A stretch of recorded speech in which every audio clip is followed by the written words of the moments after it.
We should be live. Come on, jazz hands, Walter. Let's see the jazz hands. There we go. Walter's got jazz hands. I've got jazz hands. We are live. I hope you've got your big girl panties on. This is episode 110, Walter, of the Doom. Yes. Oh, wait a minute. 110. Yeah, there you go. There you go. Of the Who Moved My Freedom podcast, live from the Big Daddy Gun Studios. Who moved my dinner? Yeah, that's where we are. You know, we're a little bit late here, getting warmed up and started. We're going to talk about a couple of things tonight. I know that the SB Tactical Mini Brace was in the news. Yes, and it was. They've got some here in the store. Big Daddy Guns has them in the store here in Gainesville. Also, you know, BigDaddyGuns.com sells stuff, and they're also on Gun Broker. So we're going to crack open this box, show you guys some details, talk about this and all the braces. I gave Walter the memo way too late. Yeah. So who knows? I don't think Walter has any braces over there, but we'll talk braces No, and why they're so popular. And I'm not talking about the ones that go in your teeth. I had them on my teeth before high school. That's them. Oh, yeah? And how did that work out for it you? worked out good, man. I was pretty as a motherfucker after they took those things off. Okay. One of my front teeth was actually sideways. Mm-hmm. So yeah, I would have been looked like Jethro Bodine if we got my teeth straightened out. So cool. It was worth the investment, right? Yes, it was. My mama wanted me to have a pretty smile. Mm-hmm. Yeah. Nice. Okay. Yeah. I'm sure that your wife appreciates it. Yep. Yes. Okay. I think she had braces at some point too, actually. So. Okay, cool. So we're gonna talk about that, other stuff in the news. Let's see. I think there's an election going on. Anyone who has news on the election or results or things like that, let us know.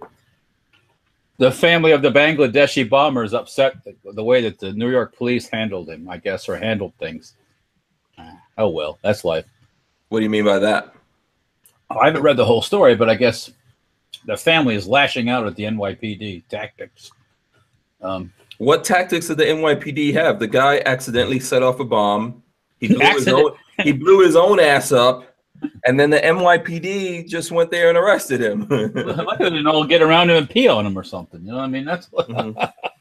Yeah, I mean, there's people that the NYPD has treated pretty badly. There's been some people that have been raped with plungers and all kinds of stuff. What happened to this guy? I probably let him lay out in the street for a little while. That's probably what pissed him off. Yeah. Okay. Oh well. Yeah. Oh well. You know how that goes. Okay, so we've got that going on. I'm going to shout out everyone hanging out in the chat. Be patient with me. Lola is not here. Lola free.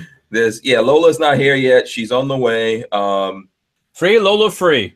Yeah, if you guys have some stuff you want to talk about, let us know. MW Tactical is in the hangout. That is Mike. He was here last night. Shout out to Mike. He's in the hangout, and he was number one, it looks like, in my thing. Although Tyvin says that he was first. I don't know what's going on here lately. There's like disputes over who was first. Going on in this. Archangel, Gorillas and Guns. What's up, people? Michael Bender, LB, Louis, Cypher, Foxtrot, Echo. What's going on? Chris B is also in here. Having a little dessert, Jason Abramson. That's all. Oh, you're eating dessert? Is that what you're eating? Yeah. So you stopped. This is what I don't understand, Walter. I thought yesterday you said you stopped eating breakfast, right? I did. You stopped having big breakfast. So, like. I'm having a little bit of a brownie, okay? Can a guy have a brownie? We're just trying to help you out. Hey, you know, that breakfast was usually somewhere between 4 and maybe 1,000 calories, depending on what I ate. So, you know. Yeah. Wow. 400 and 1,000, not 4,000. Okay. Yeah. Okay. Yeah. Right. Okay, that's good. Okay, little brownie. How many calories is the brownie? I don't know, but it sure is damn good. Oh.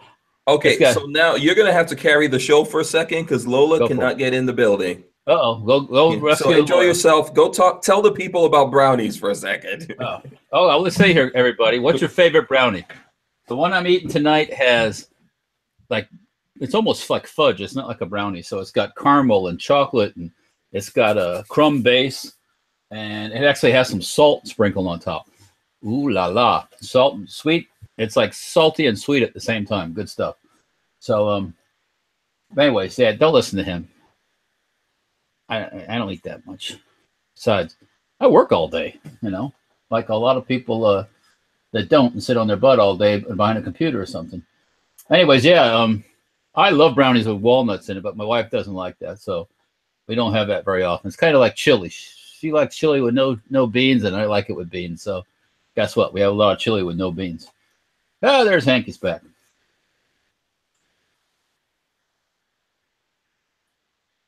All right. Did everything fall apart while I was gone? No, we were just talking brownies a little bit, and then for those 2 seconds. Was someone actually talking back to you? Because that would be they're talking about brownies. Yeah. Oh.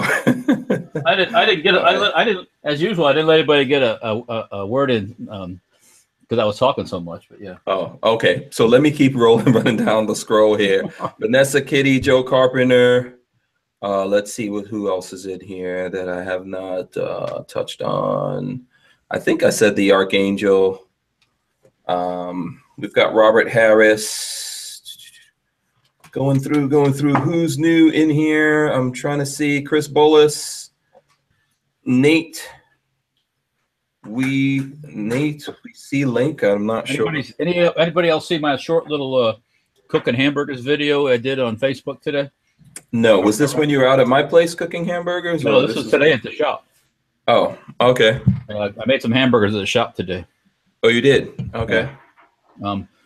Austin, the kid that works for me, brought in another grill that he found on the side of the road. Mm-hmm. And we tightened the legs up a little bit, and man, we were cooking. So. Oh, okay. Yeah. So the one I brought up to you had to test it out and make some burgers. Well, it's part of that meat that I traded for a bipod and. You still have meat. Oh, Hank, man, we got meat for weeks. I ate steakums tonight. You know steakums? Oh, you put them in a thing and fry them up. Yeah. We had some of those tonight on some buns, man. Those are good. I hope you're shipping some of this meat in my direction or bringing some next time you come by. Bring me all the steaks. I'll bring you a rib. That's what, prime rib. Okay, prime rib. Is that beef? Yes. Assuming. Yes. Okay, good. All right. Because, I don't eat the pork. I know. You don't do the oink. Yeah, there you go.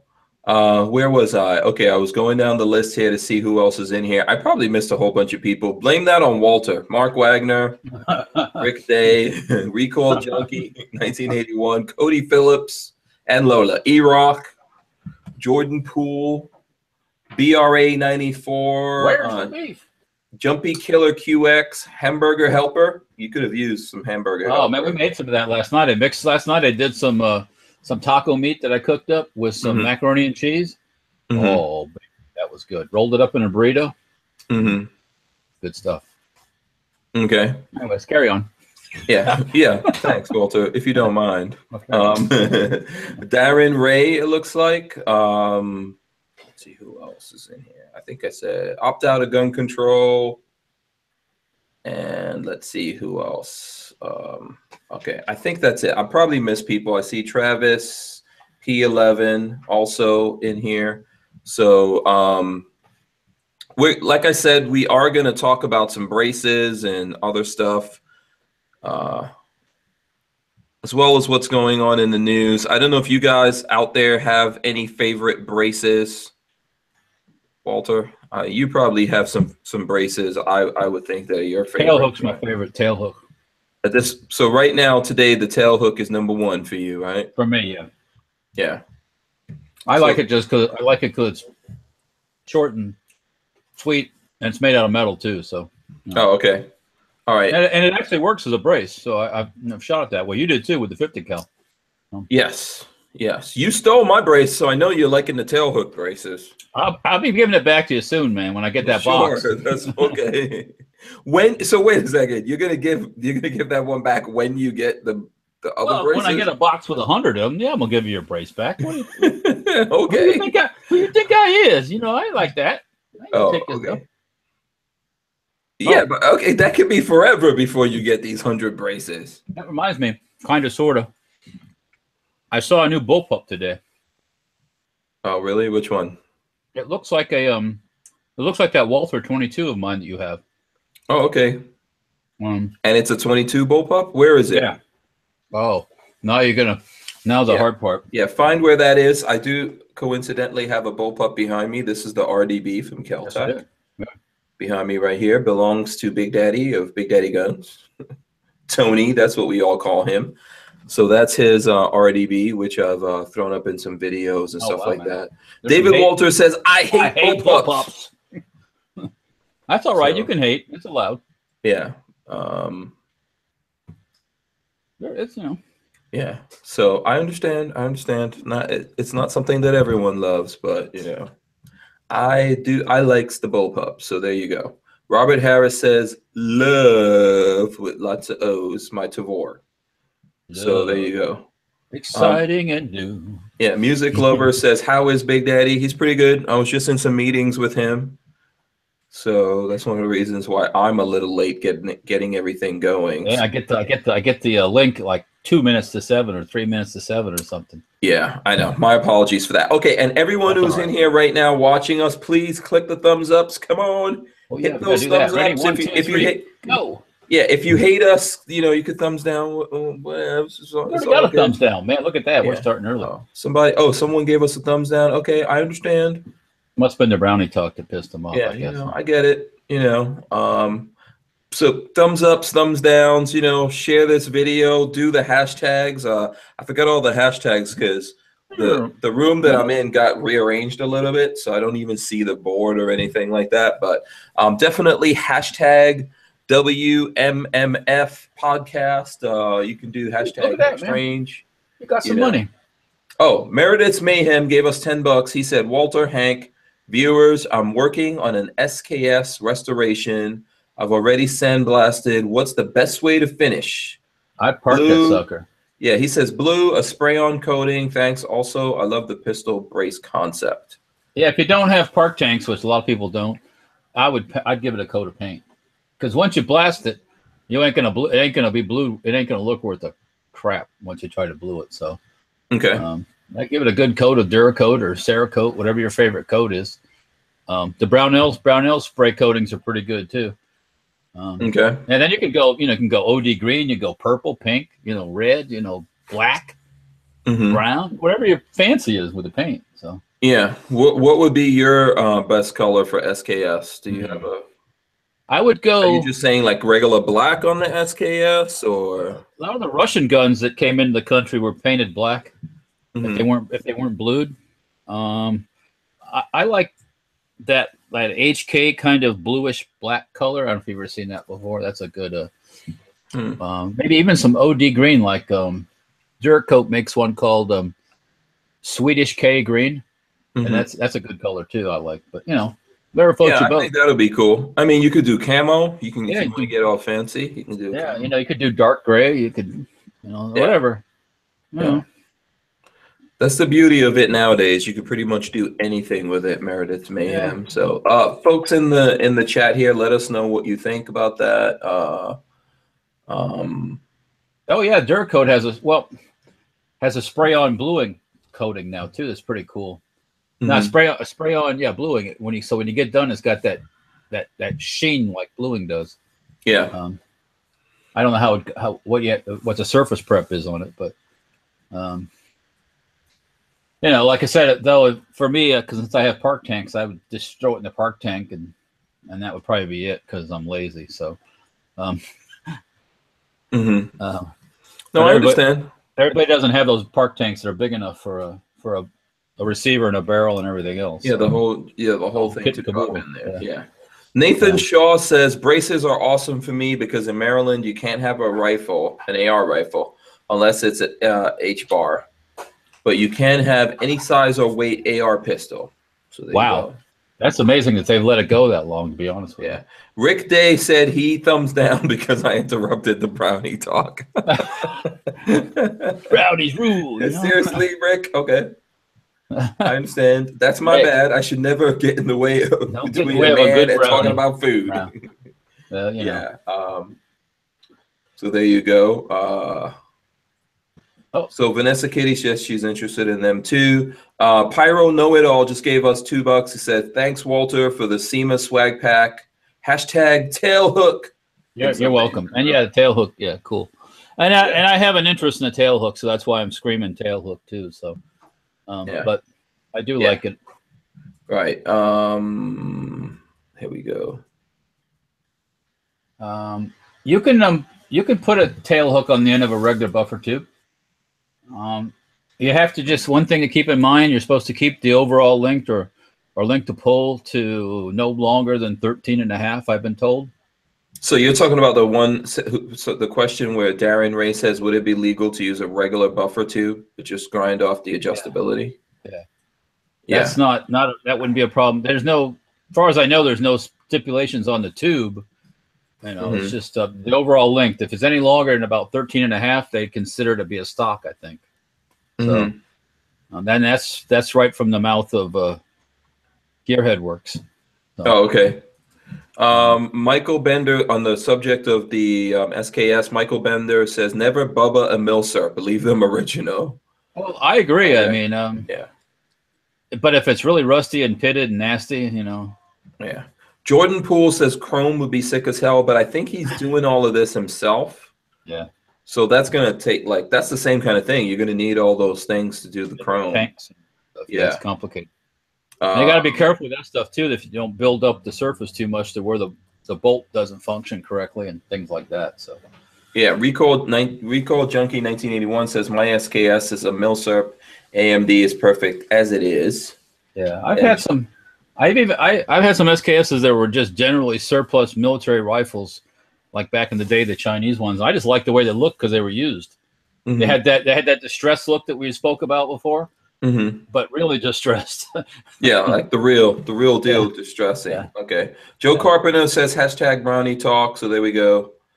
We got lots of other comments coming in there. So Archangel's asking about which shoulder braces are legal to shoulder, or which braces are legal to shoulder. I don't think that's a matter of which ones. They all are, as long as you don't modify them from their original design. Yeah. So you know, if you get an SB brace and all of a sudden you fill in the hole in the back with a recoil pad, then you went from the original design. So okay, it's kind of like if you use a hammer to beat somebody to death. Is that now an assault hammer? Well, I don't know. It's one of those same kind of things where it goes into this. If you're using it as a hammer, it's completely safe and legal. But if you beat somebody to death with it, it's a lethal weapon. So yeah, I totally disagree with you on what you're saying, but I'll get into that a little bit deeper here. David Walters gave us $2. Doesn't say for what, but thank you. Thank you to everyone that's donating to us here. We appreciate $2 that. was it for the salt on the brownies. That's what I'm saying here. Oh, yeah. Oh, the salt are there on the brownies. Okay. Yeah. Oh man, I tell you what, it's good. Oh, I missed that. Okay, so that must have been something. I was describing what was on the brownie I was eating. Yeah. So if you put salt on the brownie, is it an assault brownie? That was good. Yeah, there you go. Gotcha. I like that. Gotcha on that one. Okay, so we are going to get into, I'm going to explain why I don't necessarily agree with your answer to that question. First, I want to show you guys, I'm rocking this shirt. I showed it yesterday. This is from Forge from Freedom. It says, pull in case of emergency. There you go. Yeah, that's my shirt. I've been wearing this around town today. And that's from Forge from Freedom. This is something I designed. But there's lots of different designs on there. And then right now, they're having the something days of Christmas. The 12 days of Christmas. There you go. On Forge from Freedom. There's some links that we've put up on it. I don't know if we've changed the link in the description. Have we, Lola? I don't. Oh. In the description. Yeah, but did we change the? There's another link that Sam sent me. I don't know if we changed it, but I've got it on my social media. If anyone's following me on Facebook and other places, so there you go. So if you guys like this shirt or any of the other shirts, check that out. So Walter, the thing about them being legal to brace. I know that when they came back with that letter, it was specific to SB Tactical, and then there was a big row, big hubbub with everyone else that makes braces, because all the other people that make braces say that letter applies to them and their braces that they make, but the SB Tactical people say that letter, is directly talking about their braces and not other braces. So there's a controversy out there. If there What do you was think about if it was an issue, there would have been another letter saying that it only applies to. This is what's so crazy about this whole thing. I think if we keep pushing the ATF, then they'll go, no, none of these things are legal. I'm not saying for everyone to get into it. I think ultimately, like, this becomes a big thing. First of all, the ATF has to prove that you shouldered it, and under what situation did you shoulder it, and all that. So I know a lot of the companies out there say that it also applies to them. I think it specifically applies to the SB Tactical Brace. And I've asked those other companies to show a letter saying that it applies to them. They've never shown me any letter saying that it applies to them. They're just interpreting the law. And you know what's the funny thing about interpreting stuff? You know? So Razor JB says, wrong, Hank. That's old. ATF responded. Walter was correct. I think, if I'm not mistaken, I've been told by the gear hook folks that the gearhead folks that, well, they have, just for example, they have approval to put the tail hook on both folding stocks, collapsible stocks, and fixed stocks. Mm-hmm. So, I mean, yeah, I think there's approval to put these things on. I think what was in question, and I don't know, maybe I've missed out on the news and all that kind of stuff, but you know, if there's approval to put it on the stocks is one thing, and then the approval to shoulder it is another thing. I don't even really understand why it's that big of a deal. I don't even understand why we have to like go to these things. Yeah, why do we have? I mean, to avoid SBRs, and they just don't like eliminate the whole concept of SBRs. Well, because there's technically no point to it. Well, the point of that was for disabled people. Mm-hmm. Period. And of course, we know that 99.9% of the people who buy these things are not disabled. They're just tax stamp disabled. Yeah. And that's how they're getting around it. So, I mean, it's at first I resisted braces at all costs because I thought for a long time that ATF was going to flip on it. Yeah. And I didn't want to have to hear it from people saying, you know, so be something now, it's illegal. Blah, blah, blah, blah, blah. It's like, well, you know, but then after a while, it's like everything's got a brace on it. Yeah. I mean, you're surprised you can't buy a Ford with a brace on it. So, yeah, like, I don't know. So Razor JB is saying ATF responded about 30 to 45 days after the SBS letter and said all braces are okay to shoulder if designed as a brace and not altered or modified. Correct. Bingo. Yeah. So there you go. Bingo. So, Tango Hunter says, do people shoulder their braces behind closed doors? Do adults? When we get behind closed yeah, he's talking about other things that adults do behind closed doors. When we let our brace hang out. Anyways. Yeah. I think it's all crazy. So, yeah. Oh, well. You know, and the whole thing of the law and all that. So when you get these things, you have to read now. So now you have to like read the paperwork really closely to see what you can do, what you can't do. And honestly, it's really silly. But the braces are very popular, right? Yes. And specifically, this is the SB Mini. Yeah, and the SB Mini is like, go ahead. A lot of people say that the regular SB braces are too expensive. So that's why they probably went to that. Just minimalize it. And, I'm just trying to see what stuff is here on the box here. I'll hold it up. I don't know that you guys can actually read what's on the box, but I'll show you the back of the box here. And then this is the front of the box. There you go. There's a price tag on this from Big Daddy Guns. So they're selling this for $83.99 right now in the store. I took this off the wall at the store. I think there was a couple of more there, and I know that they sold a bunch of these online when I went in there because they wouldn't let me touch the ones that they sold online. So that goes to show you, I mean, people are willing to spend, with a regular SB brace, you can spend upwards of $200 for a brace, but they're not willing to do a tax stamp. For whatever reason. I mean, some people can't do it legally because they won't give it to them. Some places, people live in places where they can't have it. But other people, I guess they just figure, you know, they got to have instant gratification, and I'm not doing it, you know. So hey, I mean, that's cool. Yeah. So now people are talking about the prices and stuff like that. Let's see. I've seen them for less than that, to be honest. Yeah, with someone you, said they paid $250 for their PDW. Yeah, there's lots of different prices. This is the going rate of this right now. I don't make up the prices over there, so yeah. I mean, it all depends. And one thing I know about the store that they typically do not overcharge people for things, but what the price is and all that kind of stuff, you know. I mean, typically the tail hook by itself is $119. That's where you see it everywhere out on the. Yeah.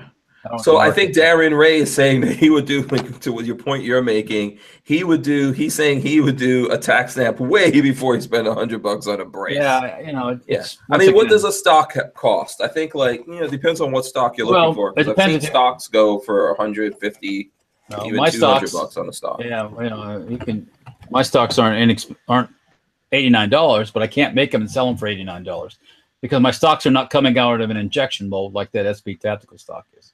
Yeah. If you really knew how much that XP Tactical stock costs, these people would probably pass out when they're selling it for $90. You know, and nothing about Big Danny Guns or anything, but yeah, that probably cost with that box probably less than $5 to make. So I'll just leave it at that. Yeah. Jordan Poole says his local shop has it for $110. So yeah, it's just whatever the market will bear. You know, I mean, yeah. That's one of the things. That's one of the areas in the gun market thing now, world that hasn't taken a dive. There's all these braces and stuff like that. People are just eating up the braces. So yeah, and I think the whole thing about this, and I see there's a lot of comments going, which is great, guys. And I see that we have like 100 people watching, so I hope we have 100 thumbs ups. The thing about this, and I see people saying it, like the more that we use this, even though, you know, we're paying for plastic and all that kind of stuff, there's people saying they would rather have this piece of plastic and be able to take it across state lines than to worry about taking, you know, their SBR.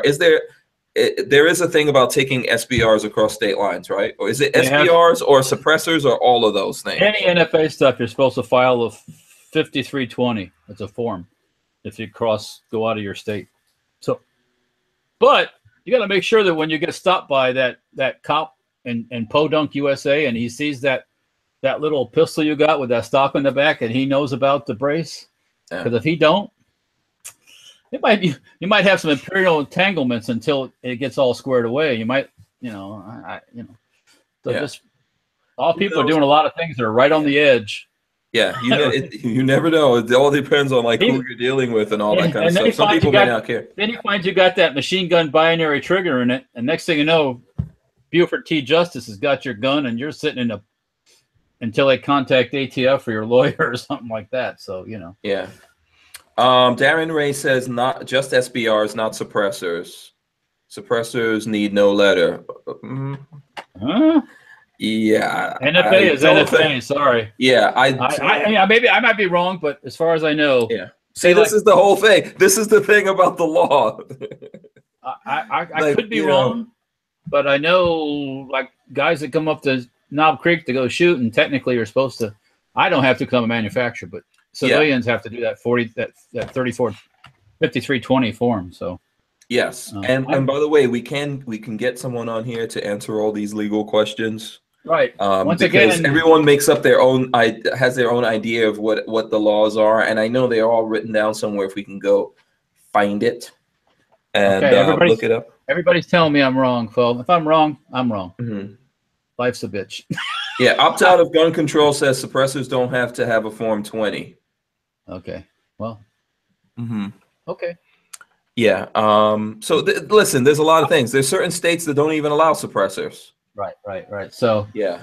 I hope your airplane doesn't land in one of those accidentally. You know what I think is the best advice to anyone out there? Don't take our word for it or anyone else's. Look up the law. I'm definitely not a lawyer and not totally versed in any of the laws.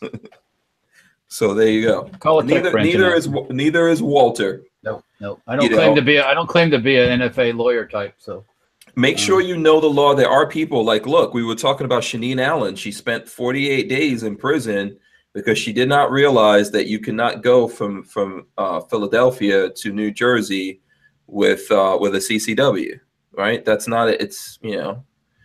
it's not valid in New Jersey, so she didn't realize that, and so just think about it and do your own research and make sure. Okay, so this is a minimalist brace, okay, and I know that there's people saying that this is like $5-6 for the plastic. Yes, this is mostly box. The box itself is really light, and I'm gonna take the thing out of here. That's the brace, dudes. Yeah, that's the brace right there. Strap, brace.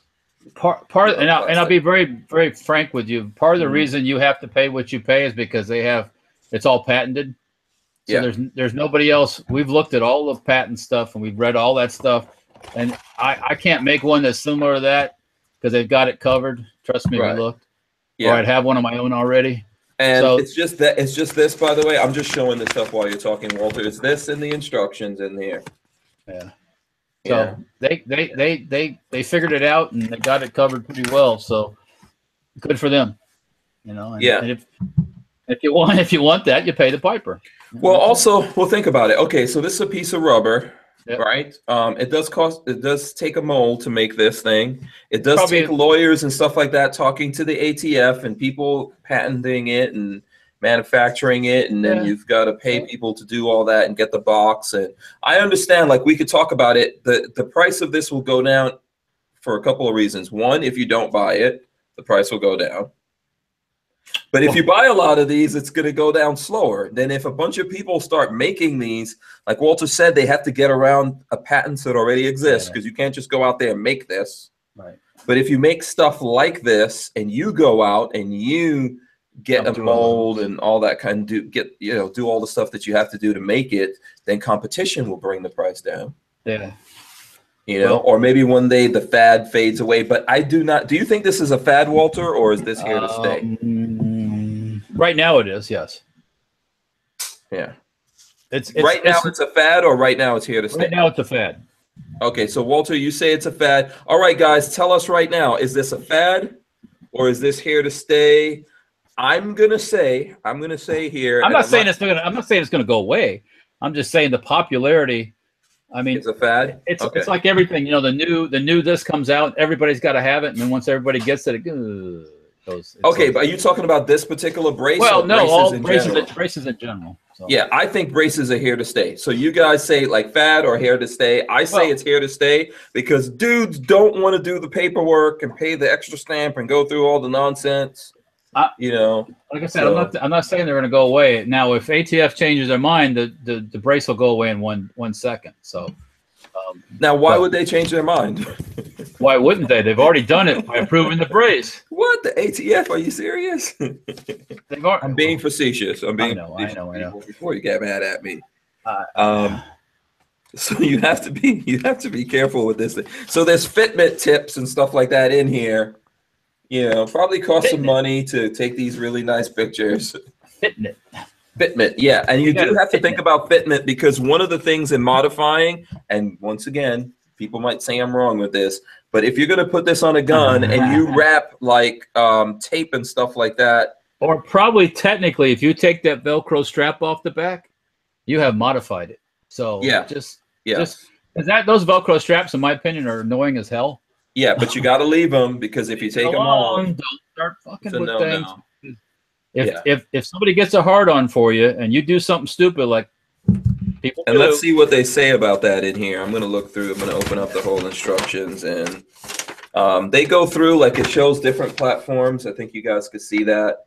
AR, AK, HK, CZ, Uzi. I'm making them for everything. Just about. Yeah, it shows the different platforms. Strap on, strap off. Strap on, strap off. Yeah. Wax on, wax off. No. So there's a bunch of things in here. So you said that you can modify the tube, right? Well, to get it to go, what he was asking, if you take like a standard AR-15 car stock, it has the notches for the.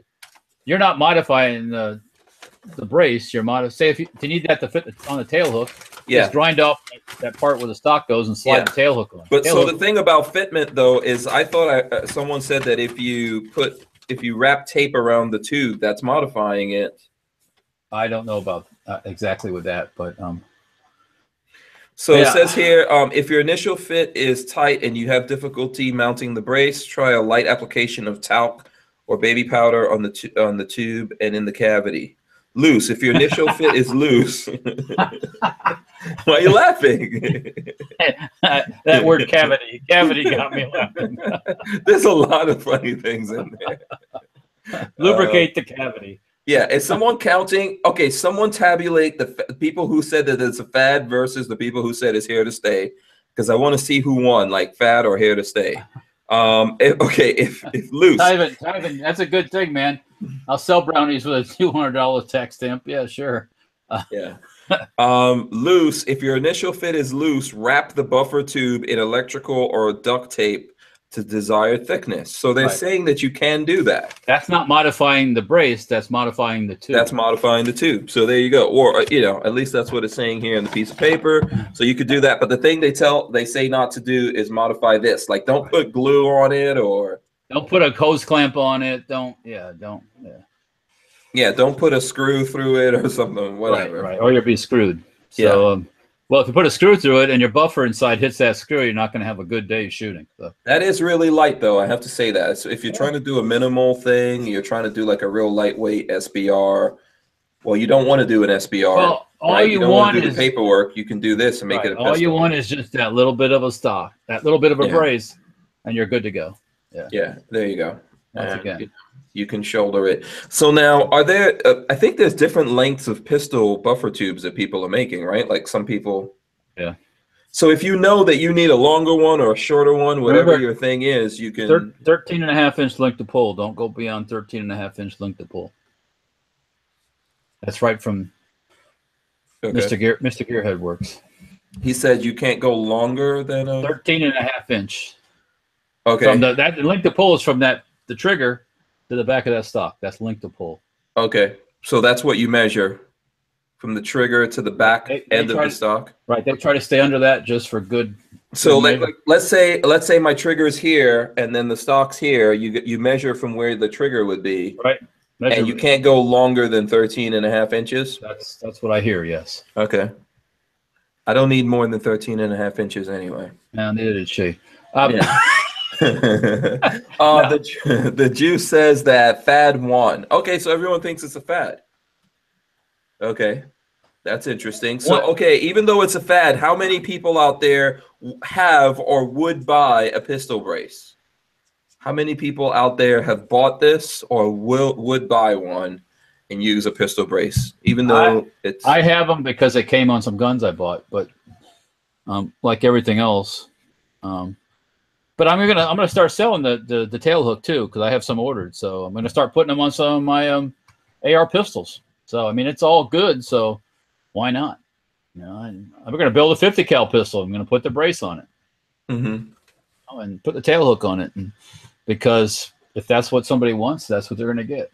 Yeah, Will Killer asked the question. Will Killer says, "Can you make a homemade pistol brace?" Well, I don't see why you couldn't technically, long as it acts as a brace. What is the difference? Because you can make a lot of homemade things when it comes to guns, right? Right. I don't see why an 80%er. You can do a lot of stuff. If you patterned it off an existing brace and it didn't do anything more than theirs does, or anything worse than theirs does, I don't see how they could say that it wasn't a brace. It would also help if you're maybe a little handicapped, but anyways. And that was the whole point of the brace. They couldn't, as I understood, it was hard for them to say no because with the People with Disabilities Act, I think, is that what that is? You have to allow for those kind of things, and so Richard Hughes says he shot with just the brace, and he wants to know with just a buffer tube, excuse me, and he says, why do you need a brace? The buffer tube does not hurt my shoulder. So people do that too. They just put it. There's actually some little bitty stubby brace tube ends you can get too that I guess aren't considered a stock. I was just curious, at what point do they consider? When does that little piece on the end become a stock, and when is it just a nub, so to speak? So, or you could see somebody taking a buffer tube and just putting the rubber end like you'd have on a cane, and just sticking it on the back. As you know, I think I've seen that a couple times too. So, they put like foam on the buffer tube and they put it against her face and kind of rest it against there, and that works kind of like a stock too. So, whatever. Yeah, so I see there's lots of comments here on it. Most people look to me like they're saying that they have them, even though they think it's a fad. So there you go. I think I saw someone say that they prefer the adjustable one. The adjustable ones are even more expensive than this, so I'll tell you that. Yes, yeah. And there you go. And those are adjustable. Right. That's a little. I mean, what the hell do we even have? Like, we need to get rid of the whole thing. Short barrel rifle thing is ridiculous, because why do you need to have a short barrel rifle when you can have a Glock with a 30-round mag, or have a Beretta with a 30-round mag, or have whatever? I mean, why would I'm not going to carry the short barrel rifle. It doesn't make any sense, if you think logically about it. But yeah, okay. Speaking of logically, Will Killer Keller is asking a whole bunch of questions. Yeah, I saw some of that in there. Like, what is the surface area requirement for stock? Seriously, Will? I mean, I definitely don't know what the answer is. Well, somebody might know out there in the thing. Someone in our chat. There's smart people in our chat. That would be something you'd have to ask the tech branch at ATF. You'd have to write a letter. And explain to them, maybe with diagrams, what point does this become a stock? I mean, it might have been done already by some of these brace people. I would probably imagine it has been done, but until you try it, you never know. Yeah, and PCB says I saw a homemade brace on an 80% lower. So there you go. Okay. Well. Range 1 is in the house. He just came in. He's reminding everyone, hit the thumbs ups, people. Come on, jump on and hit the thumbs ups. David Walters says his Mossberg 300 would look silly with a brace. The Mossberg, which 100? 300. 300. 300? I don't have a Mossberg 300. What's it? 500? Oh, I don't know. Maybe that was a mistype right there. You can get shotguns with braces. Once again, the thing with the shotguns now though is if you keep it under the. That's right. No, they can't have a stock. The guys over at Black Aces Tactical do them with braces. So. Yeah, Diamond Moto says homemade burl too. He's seen a homemade burl. Oh, I'm pretty sure. Yeah, I'm pretty sure people out there could just build the whole. There's that dude out there that can build the whole thing from scratch. All right, I got a question for the crowd out there. All right, I got something that I need to get rid of if somebody has a use for it. I have a first generation Sig Mpx Handguard. Right, came off my own Sig Mpx. I exchanged mine for a newer style one, but this is the first gen. Somebody need one for $20? Anybody need a handguard for $20? They can have it plus the shipping. Just email me message me in that and tell me, and I'll ship it to you. Just hold it up. Just hold it up there, and so just back a little bit, right there. Okay, all right. Hold it up a little bit higher. Go up a little bit higher, right there. Okay, bring it down a little bit. Okay, now turn it around. You asshole. I'm not like this. Is not like a model with. This is not like a model with boobs or something. Like a little bit more to the left, a little bit. Oh yeah, just right there. Yeah. Tyven Show says he'll take it. Okay, it's yours, Tyven. Like I said, I just went to a key mod style one, and this one here has. So which one are you using? Do you have the gun there? Which one did you go to? No. Oh, so which one did you go to then? What do you mean, the handguard? Yeah. I just swapped out this one for a key mod style. From Sig or from what Sig? company? I bought it right from Sig. Yes. Sig had a sale going on with. It was probably a few weeks before Black Friday, and I bought it right from Sig. So it's the same as the second gen ones they're coming out now with. At least the one I have second gen. So yeah, it's yours time. Okay, so Vanessa Kitty says, Walter, what makes a semi-auto an assault rifle in Connecticut? Are you trying to encourage me to break the law? I don't know what's going on. If you put salt on it, assault rifle. Yeah, just salt your your bolt action 22, and all of a sudden becomes an assaulted rifle. Yeah. And there's some questions. Someone asked me, what do I think about the sub 2000? I'm assuming that's the Gen 2. I think it's cool. The Gen 2 is definitely an upgrade from the first gen. You know, and it depends. Like, I think it's, if you're going to get one of those things, get it, make sure it works for you. And then when you need it, it's going to work. Lube it properly if you're actually keeping it in your truck and all that kind of stuff. But I don't, and you know, just know how it works. I don't think there's any big issues with it. If you do have issues, like Walter had a Gen 1 from like 20 years ago. Nah, 20 years ago. How long ago, Walter? How long ago was it? If it wasn't Probably about, actually, it was in 2011. Okay. That's at this point 7 years ago. That's not 20. 7 years might as well be 20. In gun years, that's a long time. Not in my time portal thing, it's not. Come on. Yeah, but so Walter had his for a while, and he had some issues with it, and he didn't get it fixed. I think you know, I would go ahead if you've got. I sent it back to Celtx, and they fixed it. Did you test it? I have shot it, and it seems to be working better. Yes, yes. Okay, so there you go. You know, they replaced a bunch of parts. They gave me a list of parts they replaced. They did a bunch of stuff. So yeah, they will do that. And you know what? The Gen 2s work a lot better, in my opinion. Better ergonomics and all that. Yeah, I have them. I should bring those in one. We've always been promising to do a Celtx show where we just bring in like all the Celtx we own and go through them. We need to do that, Walter. I blame you for this not being done. You gave me that sub 2000 handrail thing. Is that what that is? I haven't put it on yet, but you have to take the front sight off. And reading the instructions, it seems a little scary. It sounds like you're going to destroy the front sight when you take it off. Yeah, I think you can handle this one though. Well, and the front sight's what catches the back part to lock it together when you fold it up. So I was like, I got to look at this real close before I destroy the front sight. But I think that but you're not going to put that front sight back on. I don't think. Not with this. Yes, right? I got to look at it closer when I have more time. I don't think so. So, and then people want to know what this is behind me. So this is an RDB.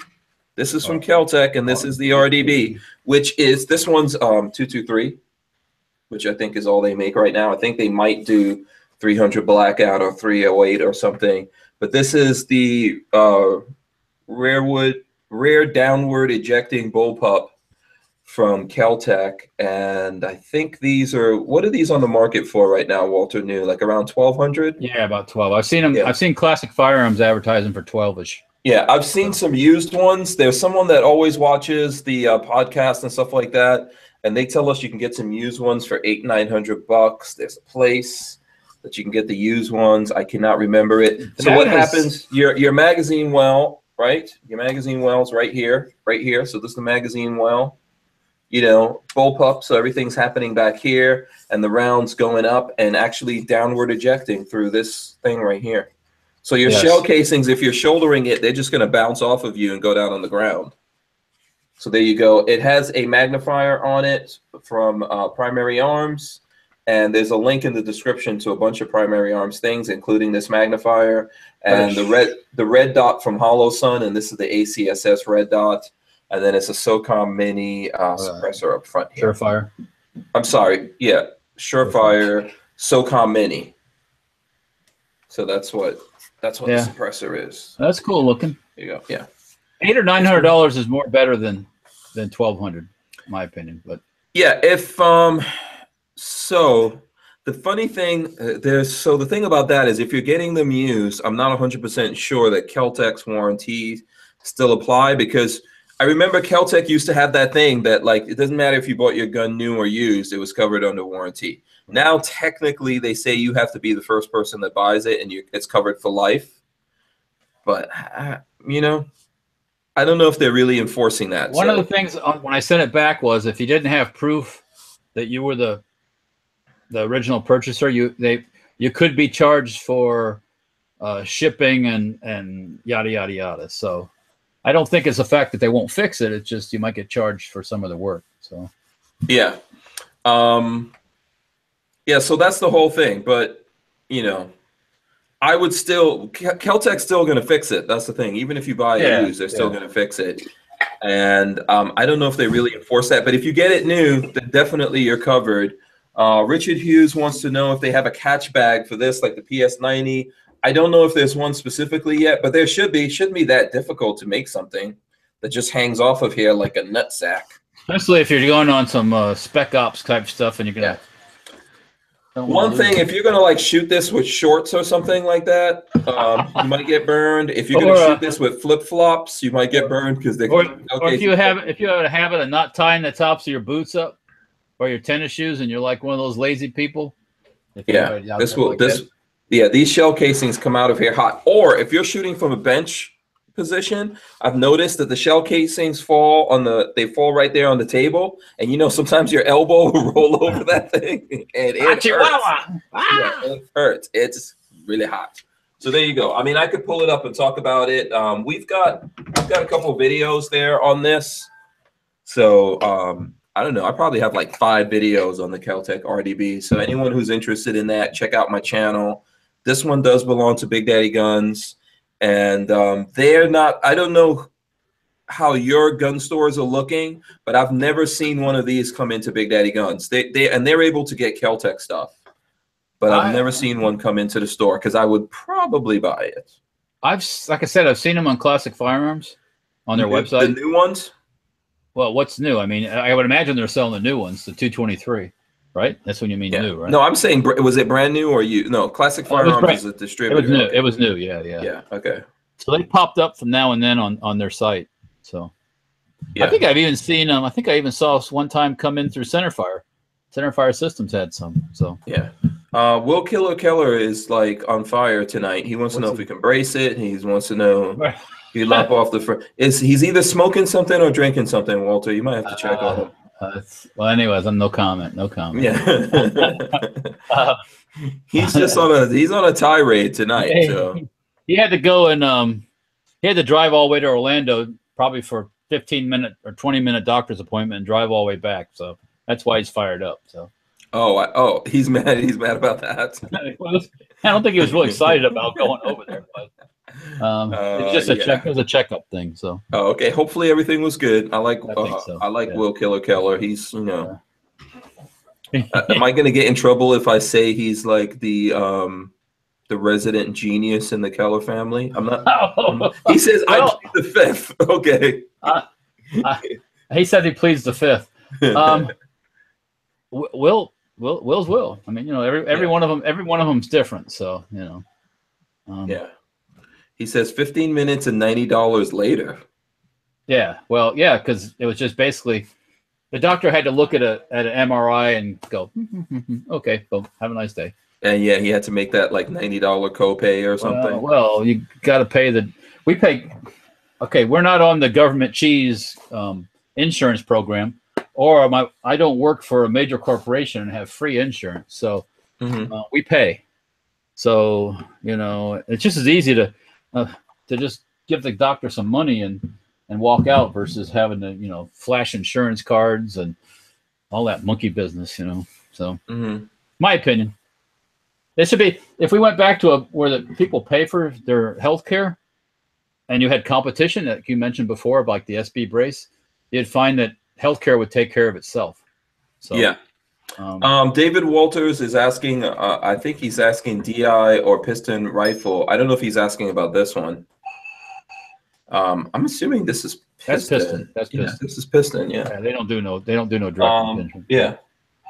There you go. And then there's an adjustment right up here. But unlike the RFB, if anyone's familiar with the RFB, it's got like 60 clicks for the gas adjustment. I think this just has like 3 or 4. Fine-tuning gas adjustment. So yeah. Speaking of that, we're getting ready to. I'll bring it up, Hank. We're getting some of the gas systems, piston systems from Superlative Arms.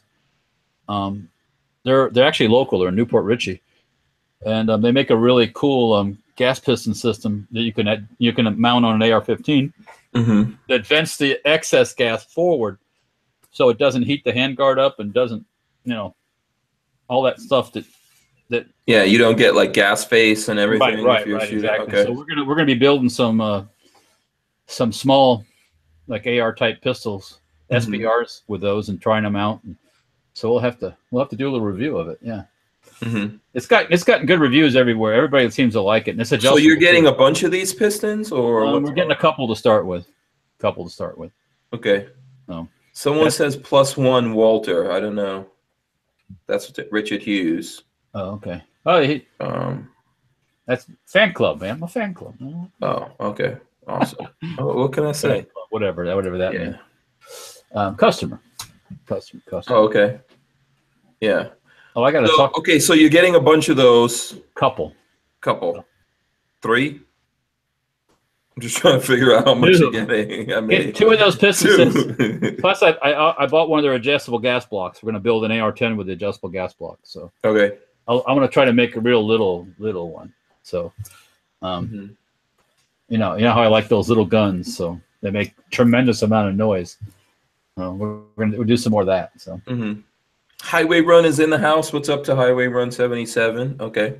Oh, he's talking about the Richard Hughes was talking about the medical insurance thing, where competition will help, and that's what Trump did. He did that. He signed a presidential order that opened the insurance thing from across state lines. So yes, that was like last week, I think. It's been a couple weeks ago. Yeah. Yeah. So by the way, I'm looking on the box here for this, and there was a Firearm blog article about this, talking about SB.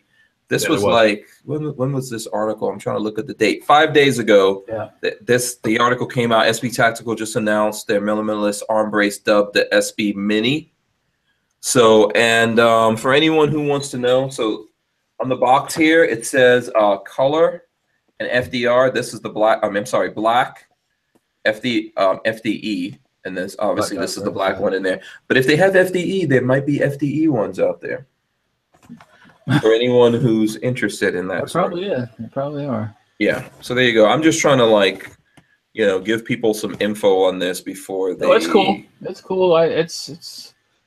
They're responding to probably people's requests, so that's cool. Yeah, it's really, really lightweight though. So there you go.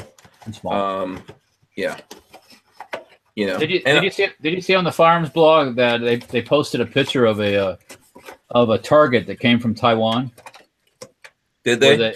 And the target, it has a points. Like in a lot of targets, they have numbers for points. And it looks like the person that's in the picture is like almost burqa clad. This is on the Firearms blog. Firearms blog, yeah. Okay. And it was like 10 points for the forehead, 10 points for the middle of the torso, and 10 points for the nutsack. It's pretty cool. I'm surprised somebody hasn't knocked it off here already. But yeah, it's on the Firearms blog. I just found that interesting. Okay. You see it? No. It's called AIM's POTD, aim small, miss small in Taiwan. Okay, aim small, miss small. Okay. It's probably down on the bottom. It's down a little bit down the page, on the front page. Yeah. Let me see. I'm looking through to see what other. There's some more stuff about the 10mm carbine. Are those actually out there yet? Did anyone get those yet? What the HK caseless rifle? I see that. There's a chocolate perfect Christmas gift for that special operator in your life. A chocolate MPX. I don't think we're on the same page. But no, I'm just looking at. Oh, okay. I'm just looking at the thing. Heiser Defense PKO 45 semi-auto pistol now shipping. Did you see that? That's a AK based pistol. No, PKO 45 from Heiser Defense. Heiser Defense makes those real small. I think they had one that shot a 223. So this one looks like, let's see. The PKO 45 is a very slim and compact semi-auto pistol chambered in 45 ACP with a thickness of 0.8 inches. It is arguably the world's slimmest semi-auto pistol chambered in this caliber. The overall length is 6.1 inches with a 2.75-inch barrel length. The pistol comes in either stainless steel or titanium frames. In case of the stainless steel option, it weighs 28 ounces, and with the titanium option, the empty weight is 22 ounces. Whoa. Oh, The I see. capacity of the PKO 45 is 5+1 rounds. With the flush fitting magazine is 7+1 with the extended one. Oh, is that just like a? So here, I'll put a link for it in case you. I see it. I see it. I see the thing. Yeah, that's further down the page than the article, the little spot about the target. Yeah. Yeah, I don't know. I probably went right past it. Yeah, it's like an orange-colored target. Okay. It's between a Hornady new 9mm low critical duty line from Hornady and the article about the Soviet World War II patrol boat. Okay, I see it. Okay, I see it now. In Taiwan. Okay. So it's an interesting target. And it's like I like it. You know, it's fun. Yeah. They can probably get away with this in Taiwan, but you know, who knows? Political correctness here in America. Is this a ninja? Is this a ninja or what is this? What, having the slanted eyes that would cause a ruckus here? Yeah, the face covered up, or you know, is it a burqa? Is this thing wearing a burqa, or is it a ninja? Or is it just a robber with a bandana and like? Well, you know, I don't know. We'll leave it up to the shooter. Huh? We'll leave it up to the shooter. It's honestly, at the end of the day, it's a piece of paper. Yeah, who gives a crap? You know, it's like.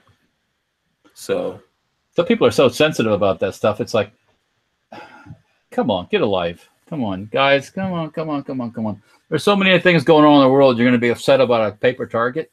Nah, I don't think so. I got way more important things to think about than a dumb paper target.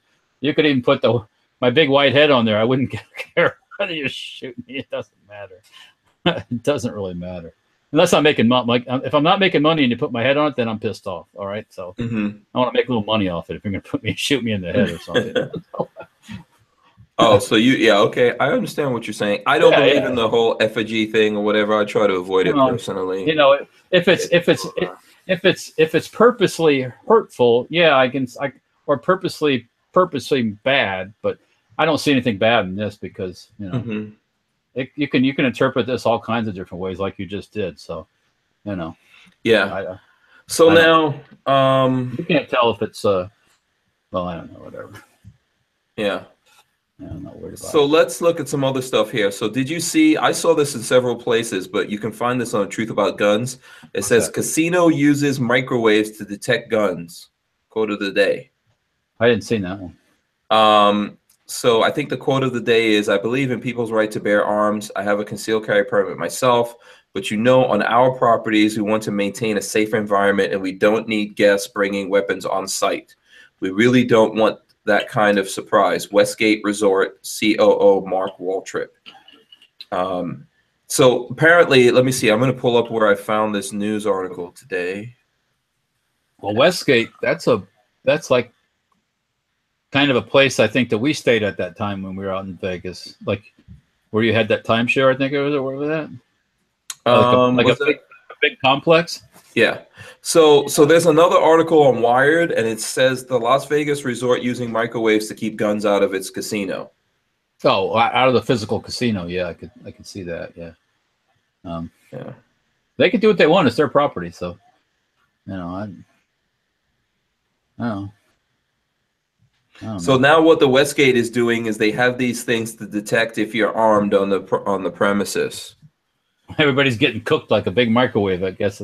Yeah. So there you go. I don't know what you guys think about that. I know that, you know, the casinos, you're not supposed to be carrying in there, but they cannot enforce it unless something goes down, except now they're using maybe these detectors.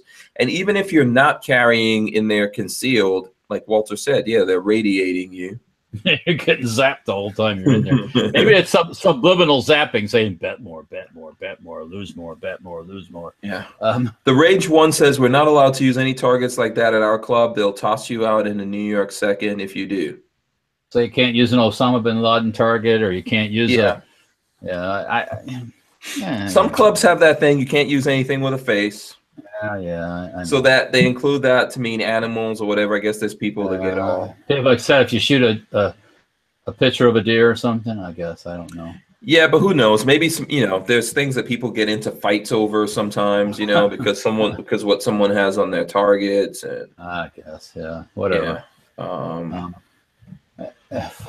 We get crazy with all that stuff. So anyway, I thought that was interesting. We're going to SHOT Show. Yeah, yep.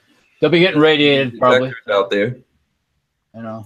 So I think that we were supposed to remember to remind everyone that Kevin Dixie was on the episode of Colin Noir, and from what I hear, his episode aired last. Oh yeah, I see it right now. Oh, what is it on the internet or? Yeah, it's on the internet. If you search on YouTube, it's called The Armed. Like if you search Noir Season 6, Episode 6, it's The Armed Citizen, and yeah, Kevin indeed is on there. Okay, I'll have to check it out. In the episode, yeah. So he's preaching up on the podium. Oh no, don't get him going. Yeah, so that's good. So everyone go check that out and help support, Kevin. After we're done. Kevin Dixie. Not right now. After. Yeah, or you can pull it up right now in a separate window if you want to, and shout out Kevin Dixie. Sure, you can do that. So don't let me tell you what to do, because Yeah, no, I'm just saying, if people want to check it out right now while we're talking about it. Like multitasking, watching two different TV screens at one time. Kind of like I'm doing. Yeah, Tim Not Tim says, I would go to a casino unarmed. I wouldn't go in a casino unarmed. I wouldn't go into a casino unarmed. Too many nefarious characters lurking around waiting to rob you if you win some money. Yeah, okay. So LV Louis Cypher says to us, I get so sick of people saying the casinos are prohibited area in Nevada for CCW. They are not and never have been. Okay. That's interesting. So why are these casinos putting up metal detectors and saying that you don't have the right? Why are we reading about these articles? Well, their lawyers probably told them to do that too. After what happened in Las Vegas, the mystery of shooting in Las Vegas, which nobody seems to know anything about. So, anyways, we'll leave that alone again, because that'll go on for days. Let's see here. What else we got to talk about here? Well, let's try to answer that question, because I think if they post it, you can't carry it. Most of them post it.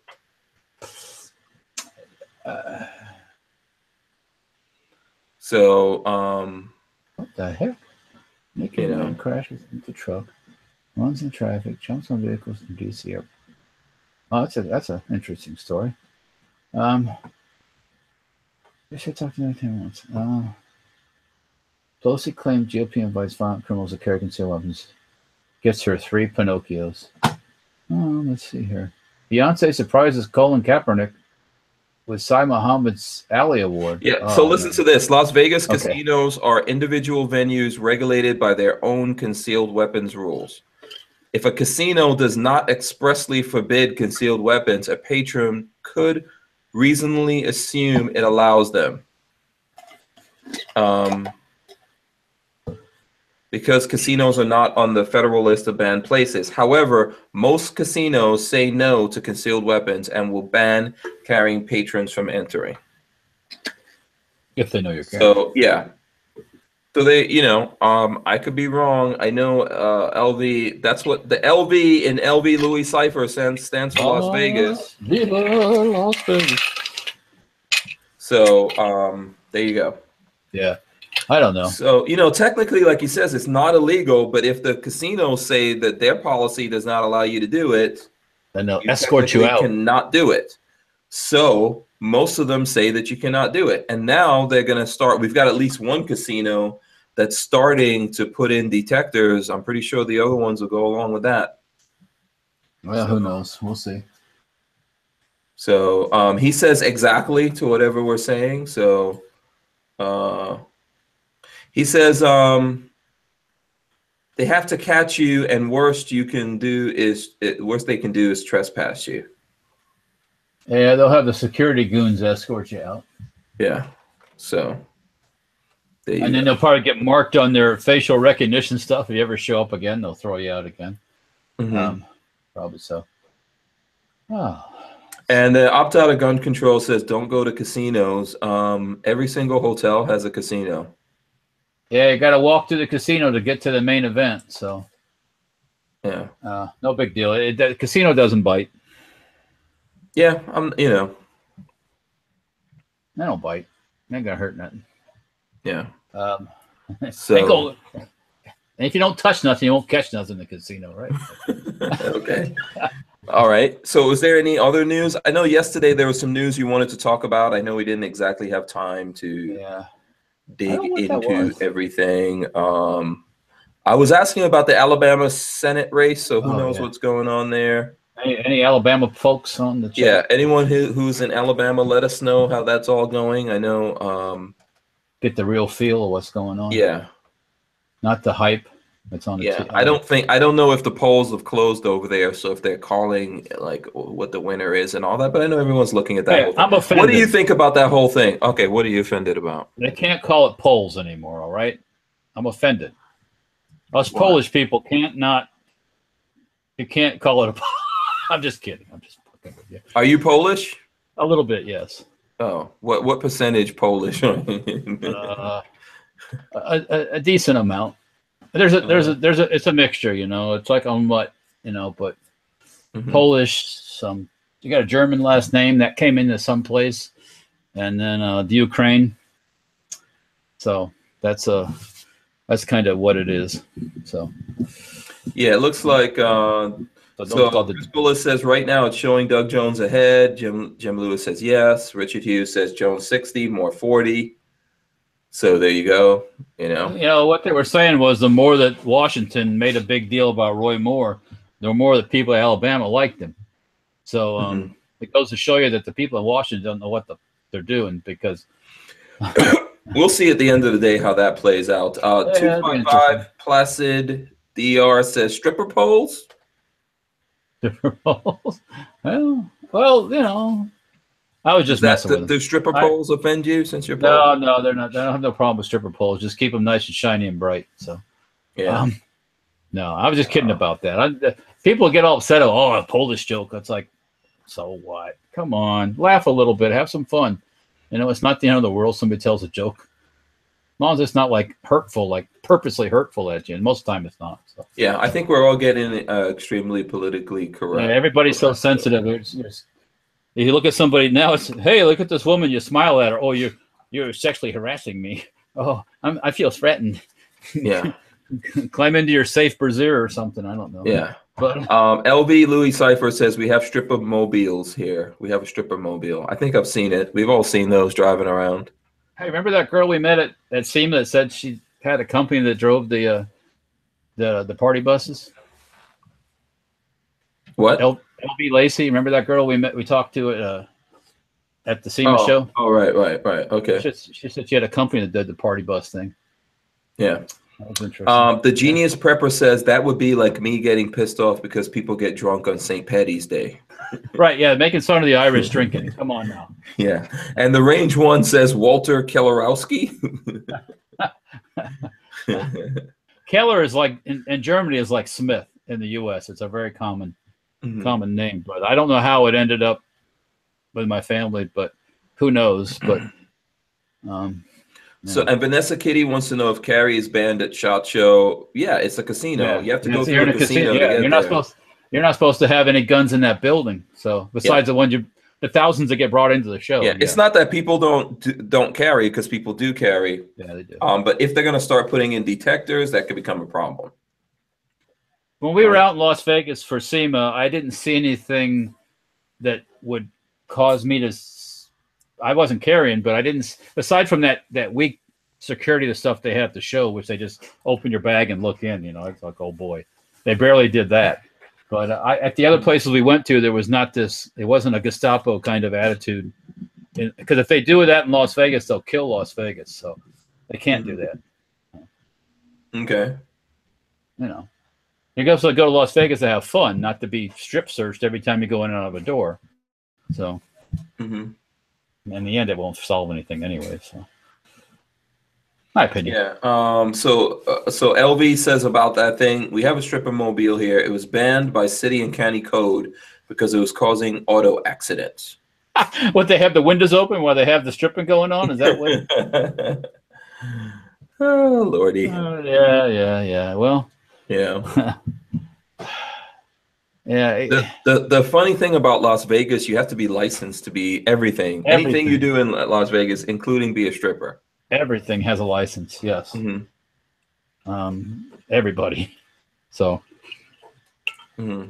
Well, it's taxes. You know, you got to get it somehow, I guess, right? Yeah. Oh well. That's why I don't live there.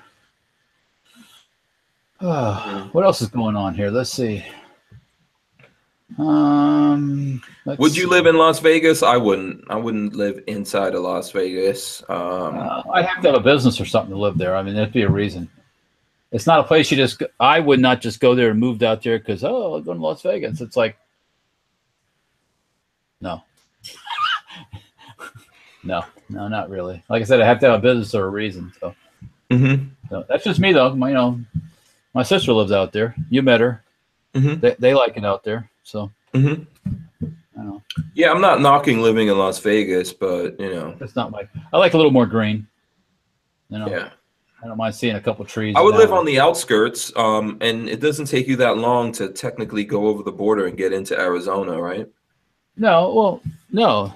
Yeah, you can live in Henderson or something, and that's not very far from.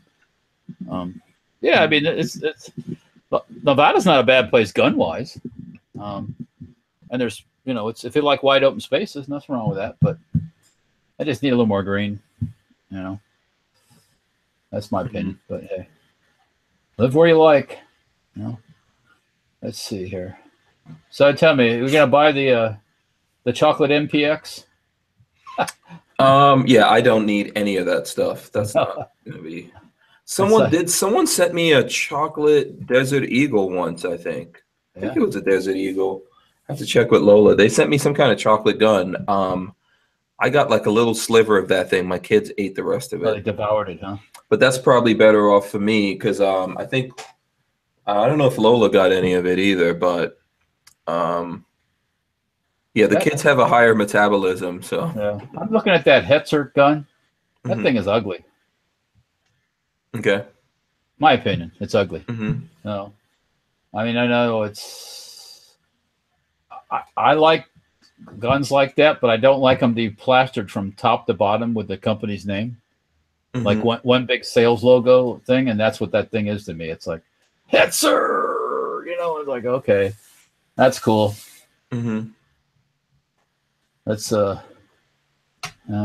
that's all right.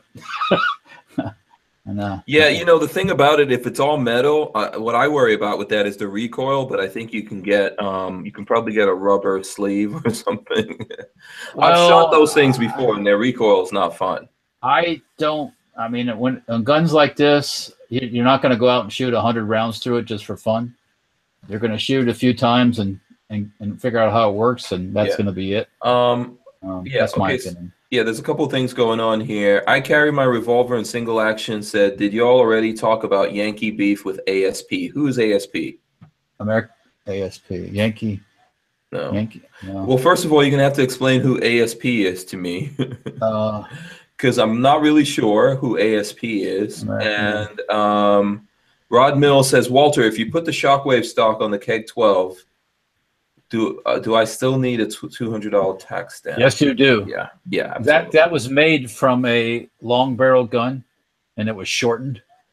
If that was made like the Black Aces Tactical, that's made from a Virgin receiver, so that's how they get around. They get around that. Same with the Mossberg and then the Remington TAC 14. Those were made as they were never longer, so. They don't fault. They're not actually considered a shotgun. They're considered a firearm. So no, you can't get around it that way. I'd have to make a Virgin receiver, and then if we built it that way, then you could do that whole brace thing. Yep.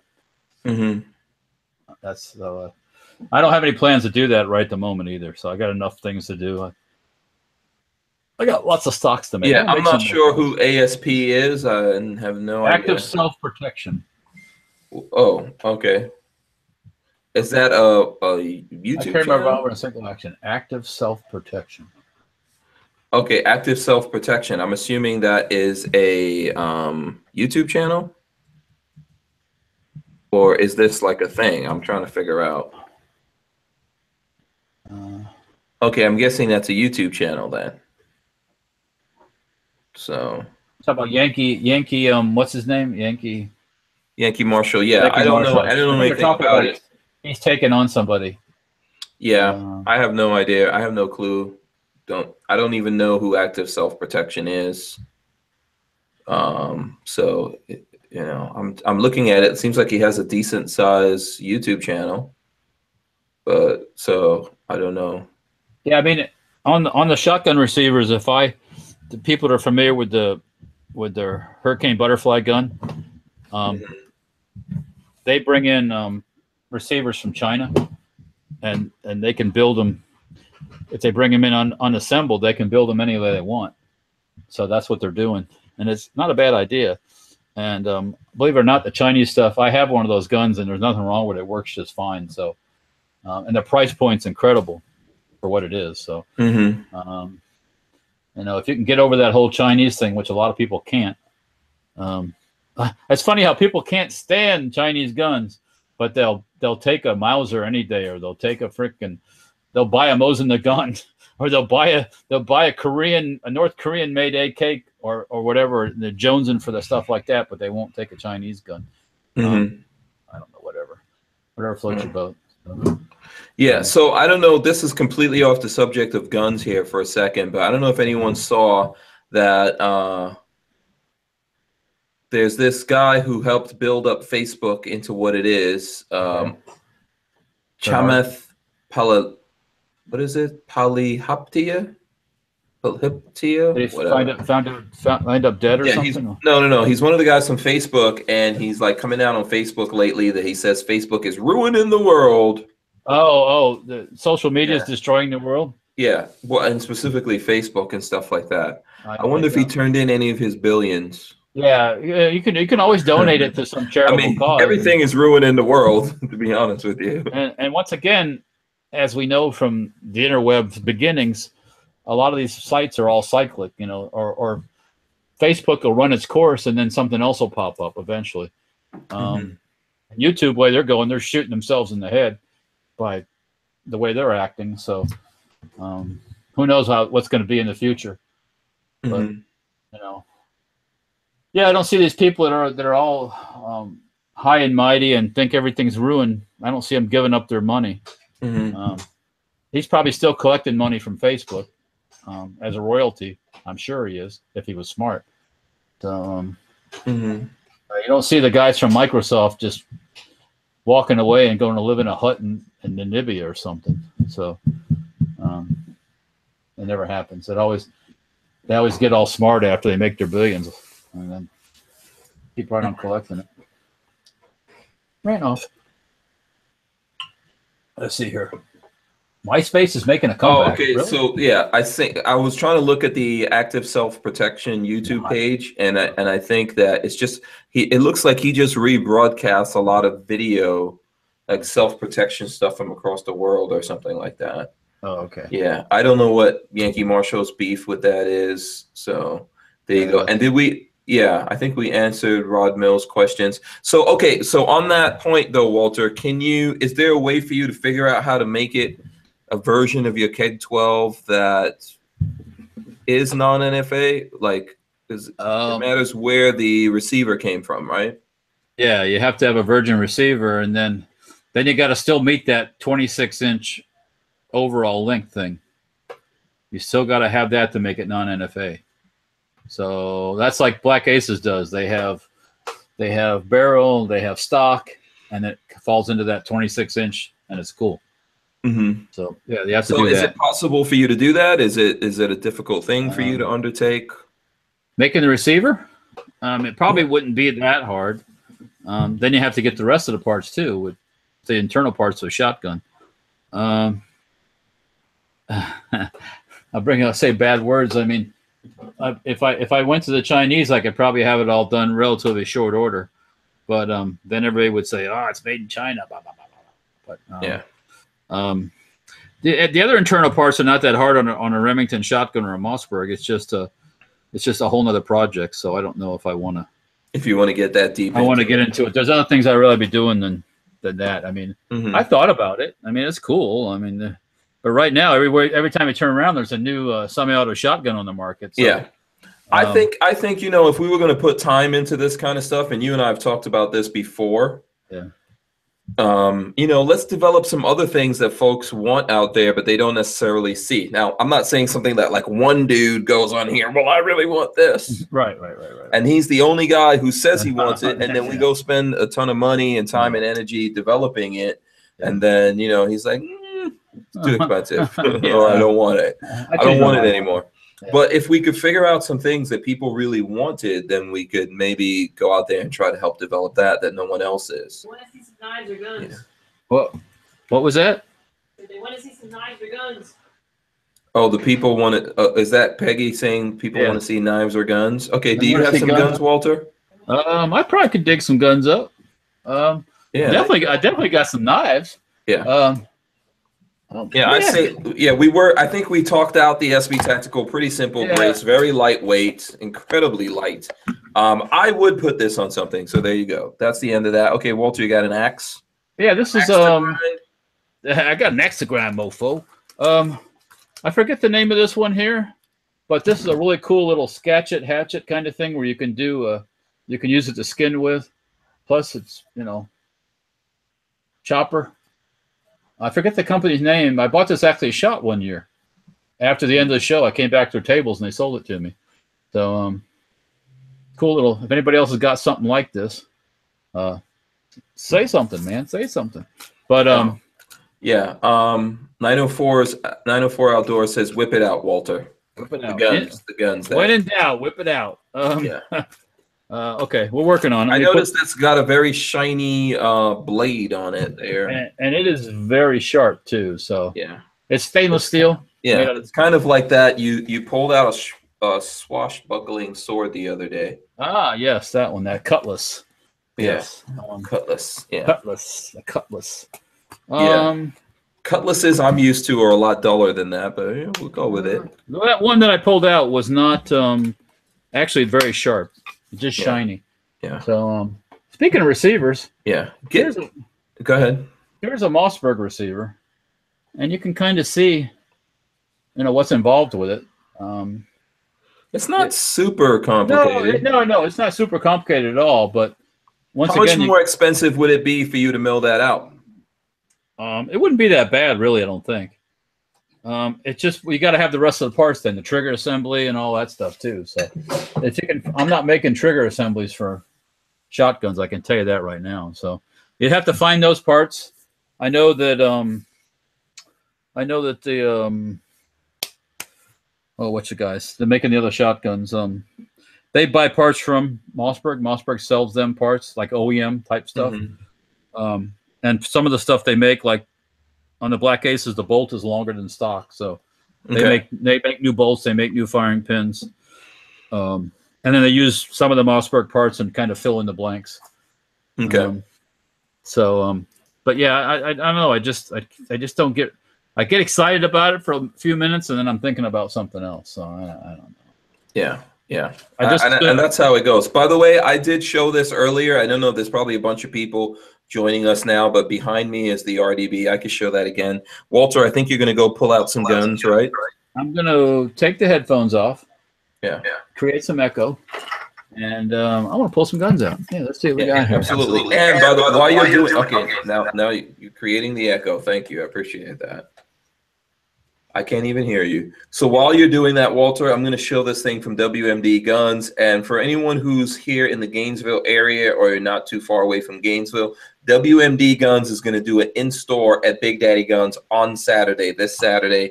So the gun store is open from 10 to 6 every day, including Saturday. Well, they're not open on Sundays and Mondays. But every other day, they're open 10 to 6, and WMD Guns is going to be there on Saturday. They're going to bring down a bunch of guns and talk about their whole treatment process finishes and all that kind of stuff, Nibix, etc. You know, they're gonna have some demonstrations and things like that going on in the store. I'll be there hanging out. So if anyone is in the vicinity or the areas, come down and meet me. I'll be hanging out at Big Daddy Guns on Saturday, this upcoming Saturday, with WMD Guns and Win from WMD Guns. So we'll be there. And some other folks, some other Big Daddy Guns folks. So what guns are you finding, Walter? Oh, well, I'm digging in here, and this is something I don't think I've ever had out. I mean, it's not, it's the, Oh, I have something like this. it would be an Like a G3, is it a G3 clone? It would be an HK94, which 94, 90, okay. is 223. This actually happens to be a Century Arms gun Okay. that I bought a few years ago. Century, they call it the C93. C93. I've got one of those. Yeah, they had some issues with them. Sometimes it was hit and miss. Whether you got one that was good or you got one that was bad. Mm-hmm. This one here, I've never really had any issues with that I know of. It's always fired and functioned fine. Mm-hmm. Last time at Knob Creek, I picked up an actual steel magazine for it. I've got aluminum ones, but I've never had a steel mag for it. So this would be the first time this mag meeting this gun. So this could be this is a central moment for this gun. You know what I'm saying? Yeah, I've got a 308 one. What is the 308? Is that a 93? 91 is a 91, yeah, the 308. Yeah, so I've got one of those, and the one that I have has the retractable stock on it. Which well, I have one cool. too, but it's at the shop right now because we're looking at it for possibly making a HK91 stock. Don't tell anybody. What? I call dibs. I call dibs. Well, actually, what I would like to make first is this one because for the 94, because Zenith is now importing a pistol 94, yeah, right. by the way. And there's really no cool stock that I know of besides those like a side folding choke, which is, they're all right, but they're not, in my opinion, they're not that cool. So I was thinking, whoa, maybe we'll make a stock for the 94. So that could come up after we get done with a couple of other things we're working on. For those people that want to check out a Zenith pistol. I forget the model designation, but yeah, this steel mag fits really nice into this Century Arms gun. So Revin Ulfer says, I was thinking about buying a C308 from Century. Yeah, I mean, I've never owned a Century made one. I have one that I put together. We welded together. But I think they're better now than they used to be. When they first came out with their Centimes and stuff, they would hit and miss again, too.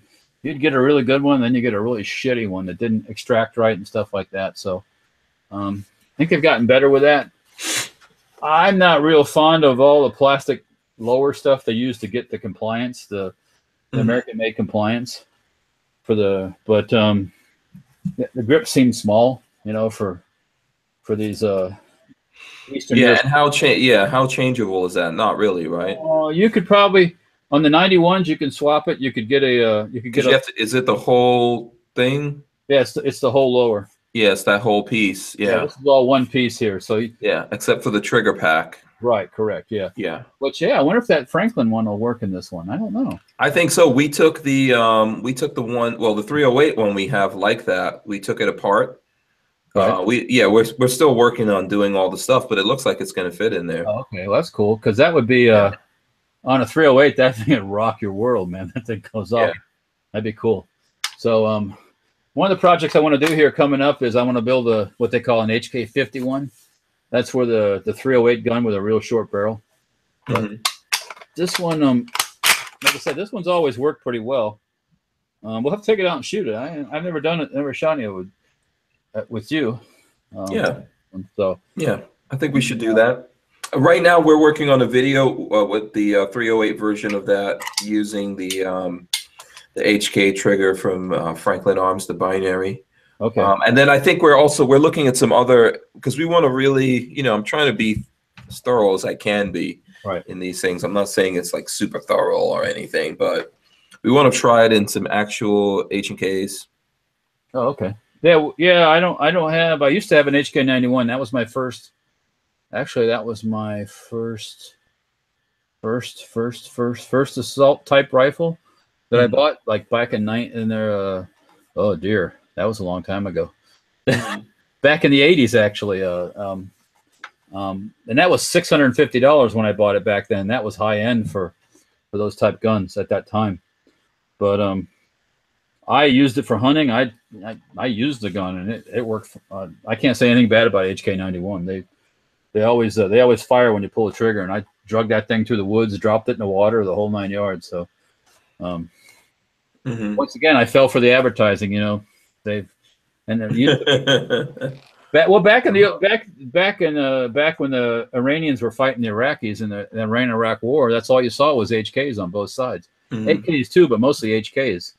So it was on the news constantly. So that's what kind of like, man, I want one of those rifles. They're cool. So yeah. Upon Giant Shoulder said, I had one that would throw shells 60 feet. Never had a problem extracting. The frickin' HK is the Germans. You're shooting at the range and it's tossing the brass 40 feet out ahead of you or something. Yeah. So yeah, it's cool. And Recoil Junkie wants to know if anyone is a K31 fan. K31, you mean the Swiss, the Smith & Rubin K31? Sure. Yeah, we'll have to get an answer from that. I have a K31 if you're talking about a Smith & Rubin. Yeah. Smith & Rubin, very accurate. That's a 7.5 millimeter. Yeah. And Richard Hughes wants to know if you can explain 922R. 922R is you got to have X amount of American-made parts so you can have cool features. So say, for example, they import the Romanian rifles, the Century Arms, the AKs, they come with a single stack magazine hole or a single stack magazine, and they put the required amount of parts, and then they open up the mag well so it's high capacity. Yeah. You have to have X amount of American made parts on this bad boy. So it's not considered, well, this is actually American. Well, this is a mixture of used parts and new parts when they build these guns, but still they have to have X amount of American made parts to be legal. So David Wright says, what do we think of the company PTR for the HK91 clone that they make? I think PTR is a pretty good company.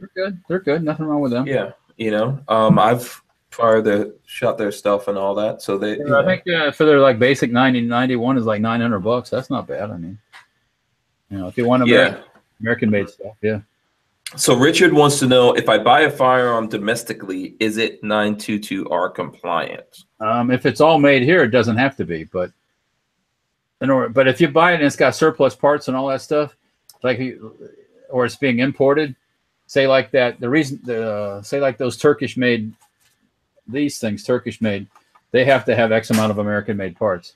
And Sir Cone wants to know, why didn't that expire with the assault weapons ban? Once you start function. What now? Why didn't that expire with that? Because that was separate. That was separate from the assault. Totally different bill. Okay. So for example, though, the pistols, when things are imported, like a pistol, like this Hellpup that was made in Poland, this is all, because it's a pistol. This is all Polish parts. You don't have to be 922R compliant if it's a pistol. So. Sorry, Recoil Junkie says, still want to know if an NFA firearm is pre-NFA. Is it still NFA? Pre-NFA? Oh, you mean, so if you have like grandfathered in? If you had a Thompson before the NFA Act in 1932, I don't think so, because you had to register everything. Yeah, how many people so for one, people had to register, and a lot of people have died since then. And if you have one from back then, it's probably passed down. And then in 68, if you didn't do it in 68 when the amnesty was in 68, it's still contraband. So a lot of people didn't. So if you didn't do it in 68 with the amnesty, there's nothing you can do now, or is there something you can do? There's nothing. You got to say it, because, you know, for the folks listening on this on iTunes. SOL, nothing you can do. Okay. Besides make it into a parts kit. And that's even a dicey area too. Well, yes, you'd have to destroy the receiver. So technically. Yeah. If Grandpa didn't register it, he was scared it was going to be confiscated, then you're SOL. Or it was sitting up in the attic since World War I, which happens, you know, I've heard people using machine guns as doorstops. You know, like out in the country, they live out in the country, and Grandpa brought this gun home, and and they used it to keep the door open in the kitchen. Yeah. Bob Lutman says the president could do another amnesty. What do you think about that? Amnesty, they've talked about an amnesty. Is it the president that does that? No, probably not. I mean, he could influence it severely, I'm quite sure. But they were talking about doing an amnesty for World War II or like veterans guns, and I'm completely against that bullshit, because if you're going to do an amnesty, do it for everybody. Don't just pick out one group or one. You know, you need to have a across the board amnesty if you're going to do it. So, but that didn't happen either, because a lot of people are against it, and probably a lot of people are against it that own a lot of legally transferable machine guns at this point. Yeah, because that would lower the price of some of these guns, because it all of a sudden you'd have a new influx of transferable guns on the market. So yeah, so you would like it if there was an amnesty? Yeah. Oh hell yeah. Okay. Yeah, if Trump wants to throw us gun guys a bone. Oh, if he had an amnesty, God almighty. Well, throw us a bone, Trump. One thing the amnesty supposedly would help do is, for example, say Grandpa, say for example, if it was my grandfather and he wasn't here in this country then, but if he was here in this country then and he had a gun back then and he registered it, okay, and then Grandpa dies or something, and there's a lot of people. And it didn't get like passed, or the registry is not current for a lot of guns. So you know, when the 130-year-old guy still is alive and shows he owns a gun, there's a problem. So supposedly the amnesty would help clear some of that stuff up, because you would, you could do that. But I don't see it happening anytime soon. So. So I think David Wright says it looks like he's saying that he can get a PTR, the PTR 308 for like $700. What do you think? Is that a good deal? Good price. If it's not beat up, that's a good price. Because they run anywhere. I usually see them more than that, $850, $950, depending on the options and all that stuff. So those, those guns don't go down in price. They don't, not too much. I've never seen them have to have a sale or anything. I mean. Everybody lowered, well, except for Daniel Defense and Armalite. Everybody, not Armalite, but what do you call the guys over on the east coast of Florida? On the east coast, Knight's Armament. Knights, okay. Those guys never lowered their prices any or did anything, because they kind of have a niche market with the people that'll pay anything to get their guns. Yeah. Joe Carpenter says, if your grandpa identifies as a woman, is he now your grandma? Just asking. I guess. Yeah. You. Yeah. Whatever floats your boat, dude. You can call him Papa, Mama, Mapa, whatever works for you. Yeah, whatever. Just don't forget the lube. Anyways, yeah. So no, my grandfather almost got a bullet in the head for having a gun in the former Soviet Union. So yeah, he understood what that was all about. So I never got a chance to have a discussion about it with him, because I didn't really know all about all that stuff until after he was already dead. But that's what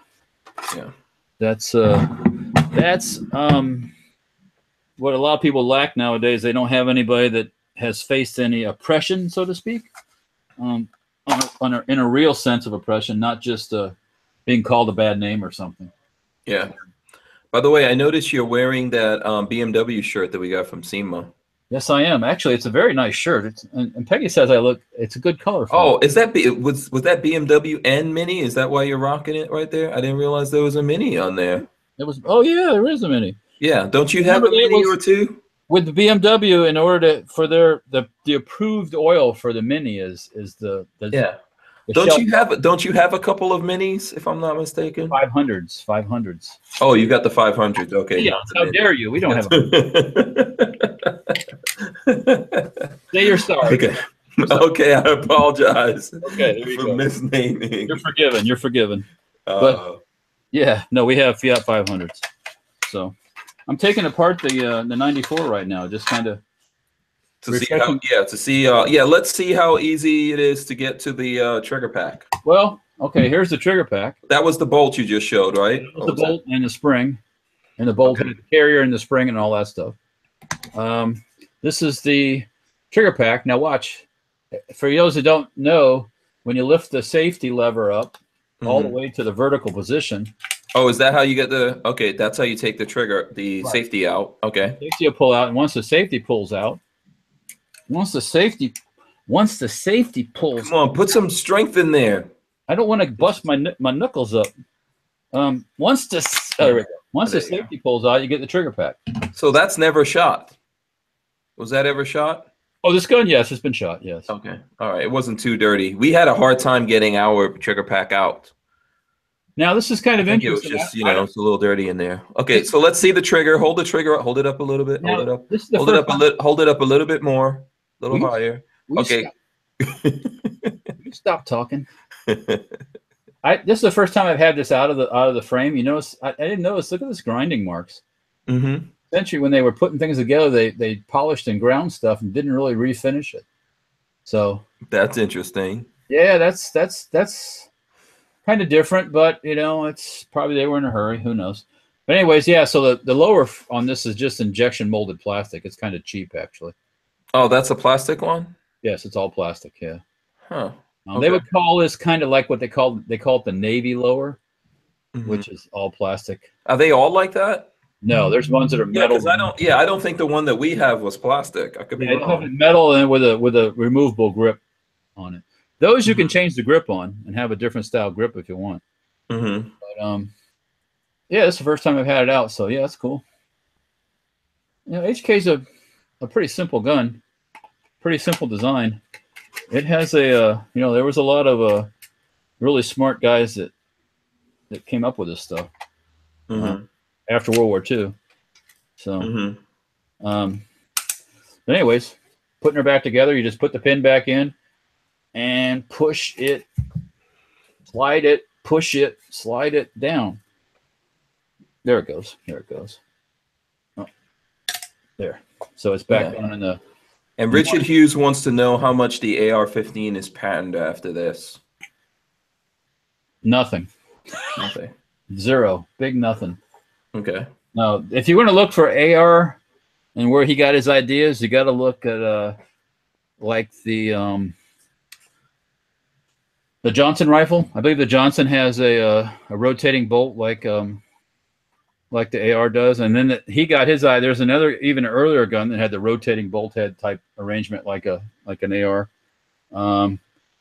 Yeah, there's not much on these guns here. Are all German. This is German design. Yeah, he's saying that the receiver looks a lot like that. Well, I mean, yes. Well, yes and no. It comes apart kind of like an AR. There's an upper and a lower, but on the AR, yeah, this is all sheet metal and stuff, and the AR is all aluminum. So, and they go bang. But yeah, this is a delayed roller lock system, which has no gas tube or anything. So, completely different. This is very German. Yes, World War II German. If you want to look at its lineage, go back to STG 44. MP44, that's where you get all this stuff from. Yeah. So shout out to Jim Lewis. I see him hanging out in the chat. And also the fabrication technology of the stamped receivers and stuff, that's all MP44. Okay. Stuff like that. The Germans came up with the Germans were super duper advanced in their stamping technology and way more than we were at the time. By the way, in that Brownell's video that I put up, I was shooting the MP5 SD.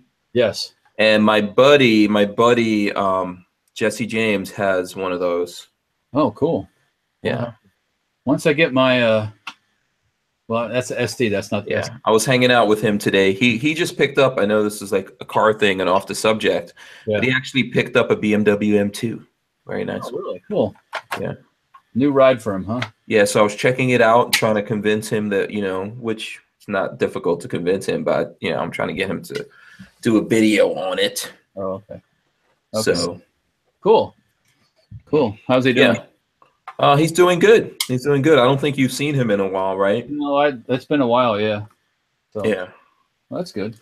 Good to hear. So yeah, he's back here for, I don't know, couple weeks or something like that, a couple of months or whatever. Taking some time off before he goes back to the jungle, so to speak. Yeah, whatever he's up to. Yeah. So cool beans. So anyways, I like the HK. I like the HK design, the rifles and stuff, just because they're very simple and they work. And, they're kind of old. Go ahead. No, I was saying, I mean, and with the HKs, I know that Jesse was looking at one of the Zenith, which I'm not sure which one. I think you have the one that doesn't have the brace, right? I bought a pistol, the Z5P. Yeah, but no brace. No brace. Yeah, and I think there's one with the brace that's in the store, and he was like, "Oh, there's a lot of stuff on this." Yeah, there's a lot of stuff on the Zeniths, right? Oh, I mean stuff as far as stuff. Like in terms of, there's a lot of little extras on the Zenith. You've got the Midwest Industries little handguard thing that's on there. There's a whole bunch of stuff that comes with it. Yeah. Midwest has a new scope mount too, I think. That has a section of M-LOK in the front too, where you can mount another, if you want some other type of, like for a red dot or something like that. So, yeah, there's stuff out there for them. I mean, you shot that Zenith. I mean, once you shoot that thing, it's like it's easy. Yeah. Yeah, I mean it's so, and then you're going to develop a stock for it, but your stock is going to be both. You're going to develop like regular stock that will SBR it, and it'll have provision. It'll have the provision for the tail hook. For the tail hook, okay. Yep. And then are you going to do anything for other stocks? Like if someone wants to do like the SB tactical thing, or you're not getting into that? If you want to, well, I'm not going to come out with my own stock right now because we haven't figured out how to do it. Both the SP guys and Gearhook, and the Blade guys, their patents are pretty good. I think you should make a brace that is just like a shoulder, so you don't even have to shoulder it because it's already a shoulder. Okay, that sounds interesting. Just spitballing, Walter. Just spitballing. Up to trust me, between me and my son, we've ran all kinds of ideas through our heads. Or make one that has like a spike in it that comes out with some kind of like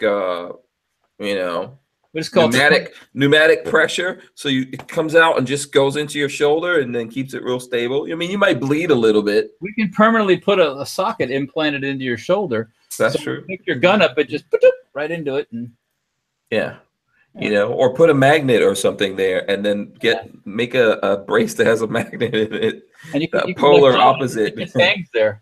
Yeah. Trust me, we've tried. We've ran a lot of. We could spitball the hell out of it. Think tank it. Opt out of gun control wants to know if you've ever replaced the little buffer inside the MP5 stock / pistol end cap. Funny you asked that. No, I haven't. I know they're available. The replacements are. You get them on RTG, but it looks to me like that's permanently like riveted in. So when we do our stock, we're going to probably mount it with a screw of some sort, so it's replaceable. But Will Killer Keller says my idea can be called the Impaler.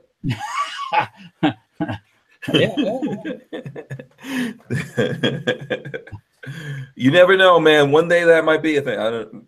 Who knows? It looks like Michael Bender says Moore is winning. Moore now winning 53 to 45. I don't know what percent is. You know what? Percentage is in. Do you care about this race? I think this race has implications for gun control or not gun control. So you got to get it's important. You got to get as many votes as you can in there. So I mean, people say, "Oh, you don't care about what he did." Blah blah blah. There's no proof he did anything because half the people that told these stories about him are lying. Actually, I don't care about what he did. I don't care either because the first thing was 40 years ago. Hello. Yeah. I think Democrats care because it's a political race. It's a vote. Yeah, and so they care. I don't think I really care about what he did. I don't care. I need as many. Yeah. You need as many pro-gun people in things as we can get.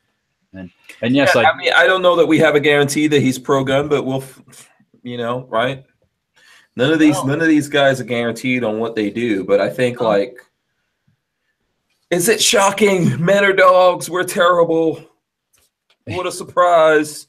We are programmed to care about sex. What?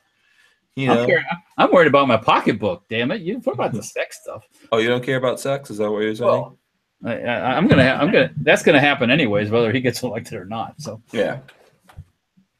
Man, the world we're going into is going to be a sexless world. No, it's not. The future, seriously. It's a cycle. This is all this feel good cycle. That's all it is. America has like this puritanical thing going on with it, don't you think? It's a cycle. Yeah. We had our 8 years of do anything you want, go to any bathroom you want, do all that stuff, and look what it got us. Absolutely nothing. So I was never able to go to any bathroom I want, Walter, so I'm not really sure what you're talking about. Well, you never went to Target then. I've never experimented with that, going into whatever bathroom you want. I haven't either, because and I think it wouldn't have gone well if I just chose, I think I want to go into the ladies' bathroom today. It would have I think I would have gotten my ass kicked. You'll find out how quickly a bunch of women can kick your ass. I'm not contesting that fact. Yeah. No, I understand what you're saying. I'm just saying, I never you might even have a Second Amendment moment. Yeah. You'd be on the receiving end of it. Yeah, Michael Bender said more super Second Amendment. Okay. Well, that's cool. Yeah, and Richard Maunder said we were told Trump was pro-gun, still waiting to see that one. I kind of agree with that. Waiting to see. I think his son is very pro-gun, but his son is not president. So there you go. After the midterms, mark my word, after the midterms. Oh man, I don't believe that when politicians say after the midterms. Proper patience. Everybody wants everything. I need my Second Amendment right now. Oh yes, I do. I need it right now.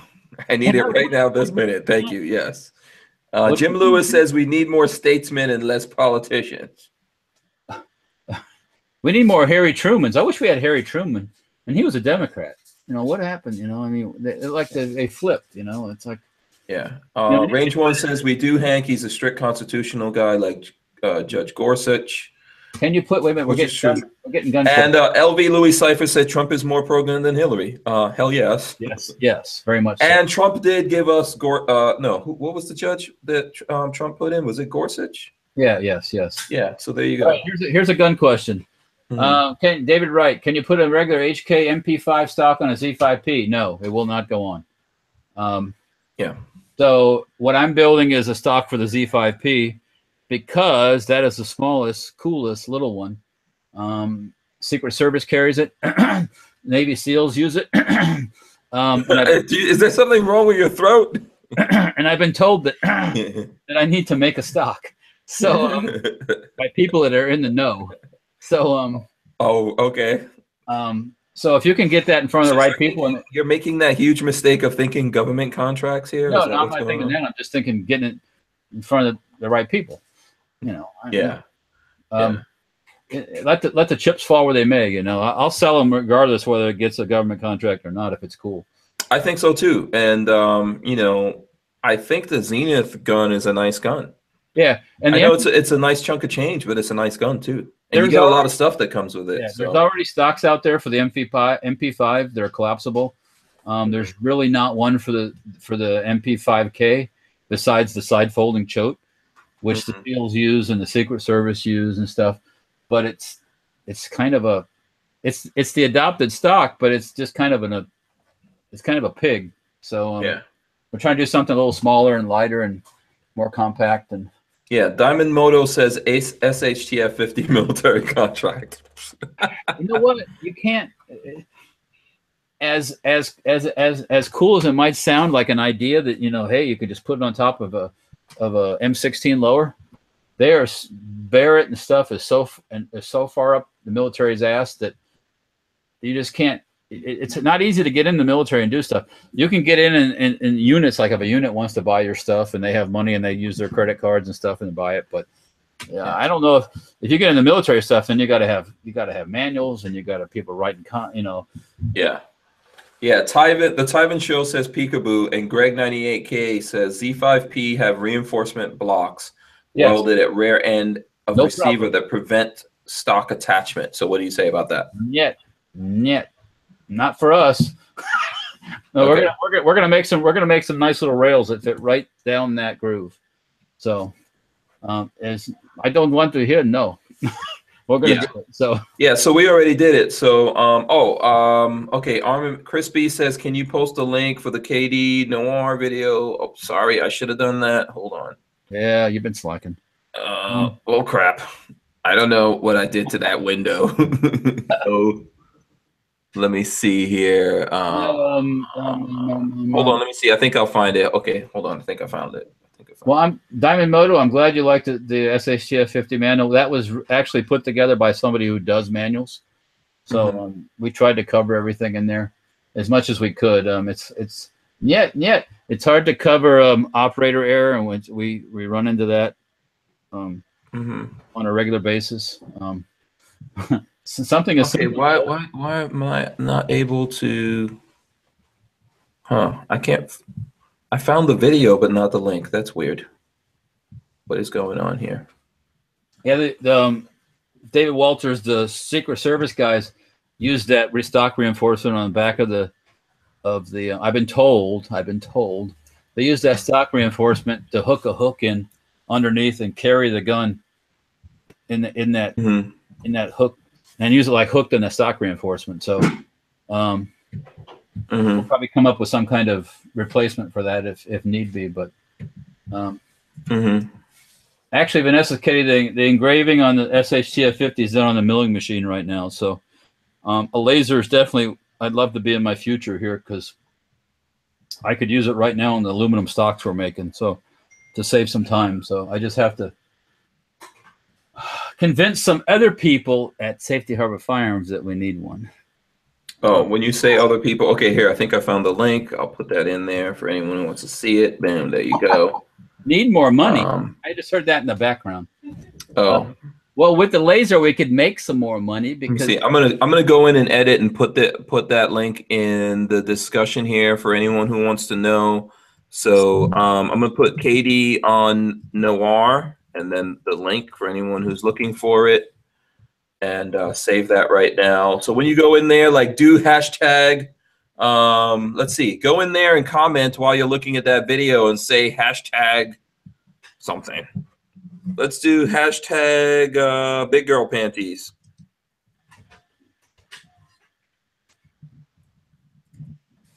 Everyone do hashtag big girl panties.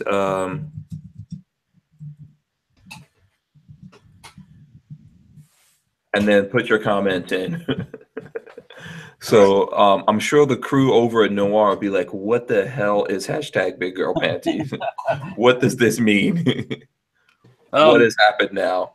You know how I've always told you I have a Draco, or as you call him, a Draco? Boom, Draco. Draco. Romanian. I had it before it was cool to have it. Okay. You know. Of course, I replaced, well, many ways. We got an original Romanian grip on there, so, you know. Aside from that, it's pretty much the way it was. Oh, added this Tapco brake on the end, but it actually didn't work very well when I bought it. It didn't cycle very well. I actually had to take a file inside of it and file off a little bit of the rails to make some clearance, but now it runs fine. So I posted a video of me shooting it way back then. This was like 4 or 5 years ago, and I got some interesting hate. But what's new? Yeah. Okay. Did you see this link? I put it up here. I don't know. Well, I put it in the chat. Okay, I'll take a look. Yeah, and a weird thing has happened. I hear you, and I'm sure you could see me, but I don't see our window, which is weird. Oh. So I have no idea what's going on there. The chat window? Yeah. I don't. Oh, I see the window, but there's nothing in it. Yeah. So I don't know why you can still hear me. Oh, you know. No either. Yeah, that's just weird. Draco. Yeah. So if anything happens, I will be right back because I don't know what happened to the window. Looks like 9 something now. Yeah. Oh, they're gone. Hank Strain is gone. Y'all can still see me. He's gone.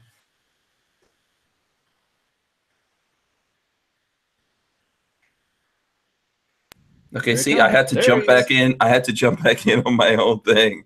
That was All so weird. I could hear you, and I know you could hear me because we were having a conversation. And I was like, "Why can I not see Walter? Oh, well. What is going on here?" I had my stealth powers going, you know. Yeah, you try to take over the show all for yourself. Start talking about brownies, man. That's all it took. Yeah, there you go. That's what you get for putting salt on the brownies. Which is probably a good. You know what's my favorite brownies of all time? I know we're like past the time now. Little Debbie's. I know that sounds terrible, right? You know, I've had those, and they're, you know, in a pinch, no problem. You know, I mean. Yeah, it reminds me of like when I was a kid. Little Debbie's. Yeah. So it was a Walter show for a second. Guns and for a sec, you could have done anything you wanted for a second there, Walter, but you didn't take advantage of it. So I don't know what to say to you. So we can show, here's some guns. We can show some gun porn one last time. There you go, RDB with the suppressor on it. Get your Draco. Walter's got the Draco. There you go. Or Draco for you fellas that watch rap. Yeah. So there you go, the Draco. Before we do the wrap up, I want to shout out Fancy Brass Company. I've been remiss in shouting them out. Remember the sample pack we tried out? I need some more, man. I need some more. Yeah, this is good stuff, actually.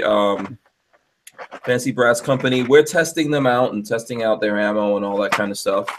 So the sample pack is a good way to get in there and check out all their stuff, because they had some things in their sample pack that those same grains and other ammo that we tried out didn't work suppressed. Remember? Yeah, their subsonic stuff cycled the rattler, irregardless of the bullet weight and stuff. Where the was it the Gemtech stuff? The Samsonic wouldn't cycle a rattler, so not reliably anyways. So yeah, so there we go. You know, good stuff. I'm gonna bring more of the Fancy Brass to you guys. And Will Killer says Moore's leading. Time to open up a CNN stream and some popcorn. Yeah, you know, Will is on like a he's on a streak. What's going to happen on CNN? Let me tell you what's going to happen on CNN. It's going to get real quiet. When he's winning and they're going to all start getting sad faced, and they're going to start liberal tears are about to. They're all going to start. They're going to get their little pout mode, and they'll be like, "I can't believe this. Our country's doomed. Oh, the sun's not going to come up tomorrow. Oh." You know. So Diamond Moto wants to know if the Lehigh bullets for the 50 BMG are safe in the SHTF 50. He can't find anything about it online. So are you just talking about the? Are those is that for reloading, or are you talking about the whole entire round, like cartridge and everything? I'm talking about just Projo's projectiles. Yeah. Is that a brass turned projectile? I mean, it probably should be all right. I don't see any reason why it wouldn't, unless it's like really, really oversized. But I mean, I wouldn't shoot any oversized projectiles anyway. So. Yeah, Richard Mondo says CNN, quote unquote, it was Russia. Yeah, and David Walters says he's already winning, but I'd never vote for that guy ever. So there you go. Okay. You can send my winter gift, Draco, to Ventura Munitions, Las Vegas. In Vegas, they listed on Gun Broker FL Network. Blah, blah, blah. You can send my winter gift. Oh, bless your heart. Yeah. LB Lewis Cipher. Yeah. Diamond Moto says board rider projectile solid brass. Yeah, I mean, it shouldn't be an issue. I don't see where it would. I mean, obviously with those kind of, I think those projectiles, you get a little higher pressures and stuff. But is that like 750 grains or something like that? Really, those really heavy ones, you're going to get more recoil. That's for sure. Yeah, and you know, you just said "bless your heart," right? You know, that's in a. Have you seen the James Bond movie License to Kill? I probably have, but it's been a while.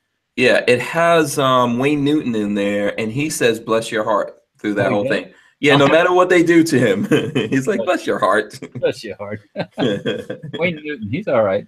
I was watching that. I don't know. I've just been on a binge watching like a lot of old movies like that. Yeah.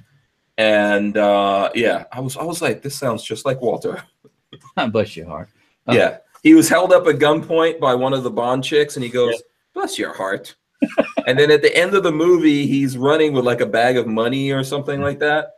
And the Bond chick and Bond, they're on a golf cart and they pass him and she grabs the bag from him because his like bad guy layer is blowing up or something. And he goes, "Bless your heart." It's just really funny. And so there you go. Yeah, made this indelible, how you say that? Indelible impression upon you. That's what I. Yeah. Yeah. The first time I heard that used by somebody, I cracked up because I just thought it was so funny, and then he kind of explained why he said that, and then it really was really funny. So, yeah. So Jim Lewis says, "All I want for Christmas is a T-shirt size 3XL." Okay, I understand. Forge from Freedom, you can get those 3XL. You know, you can get one of these, like pull in case of emergency. Boom, there it goes. Boom. That's a shirt that I came up with. We're working on some other shirts. Sam wants to know what kind of shirt we want to do for Tactical Fat. So, that's a good question. I mean, it could be a bit, shall we say, I think we should have a very girthy dude. It could offend some, you know. Listen, we're fat people, so Hey, we're immune from what? I can't put you in the fat bucket. Easy. I'm not like, you know, it's not rolling or anything. You know. No. So you're saying you don't want to be put in the fat bucket? I don't want to listed as tactical fat. No. I mean, So you want to do this tactical fat thing, but you don't want to be referred to as tactical fat? Wow. Yeah. Vanessa Kitty wants to know if there's a zippered hoodie. I'm not sure. 800 grain Projo. Yeah. Wow. And Richard Monder says he need one of those "You Suck" shirts. You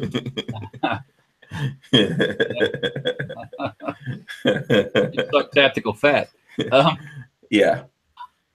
I got some tactical fat. Gorillas and Guns says he's in the fat bucket. That should be a T-shirt right there. I'm going to send that to Sam right now. The fat bucket?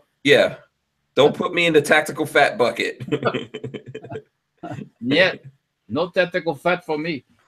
Well, he wants to know. Wow, there's 30% for in more 52.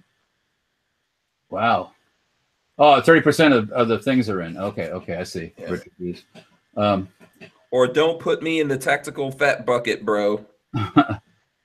Tactical fat training. But he wants to know. He wants to know because last night I sent him a message and I was like, "Tactical fat. That's the next T-shirt. That's the next thing." Yeah. Opt out of gun control says factical. Factical. Husky, not fat. No, a tactical fat. So he wants to know what we're talking about. Tactical fat. I came up with tactical fat a long time ago because I always say to people, "Huh." That's when we were sitting in the in the press area at the SEMA show, not this year, but the year before. Yeah, I think so. We were rapping with we were talking to there was some chicks around us, and I think I was trying to say that all the skinny dudes are gonna die first in the apocalypse, and what we have is tactical fat. Yeah, you're talking about the apocalypse. Yeah. Yeah. And I said when the apocalypse comes, you know, the fat dudes are gonna survive longer because we've got tactical fat to burn. Tactical fat. Yeah. So I thought that was pretty good at that time, and it is actually, and it kind of got forgotten until just recently. Yeah. So you know, being fat could be a tactical option. You know, you can, if your legs get shot out, you can just roll out of the way. There's lots of advantages to it. So we got to figure that out. We'll work it out. I'll work it out with him. I'll talk to him about it. Okay, you know what? Let's wrap it up here. Okay. I think when we start going off the rails this badly, we wrap it up. Yeah, and we start talking about fat and stuff like that. Yeah. Gorillas and Guns says fat tacolypse. So there you go. What do you have going on, Walter? Oh dear, what's going on?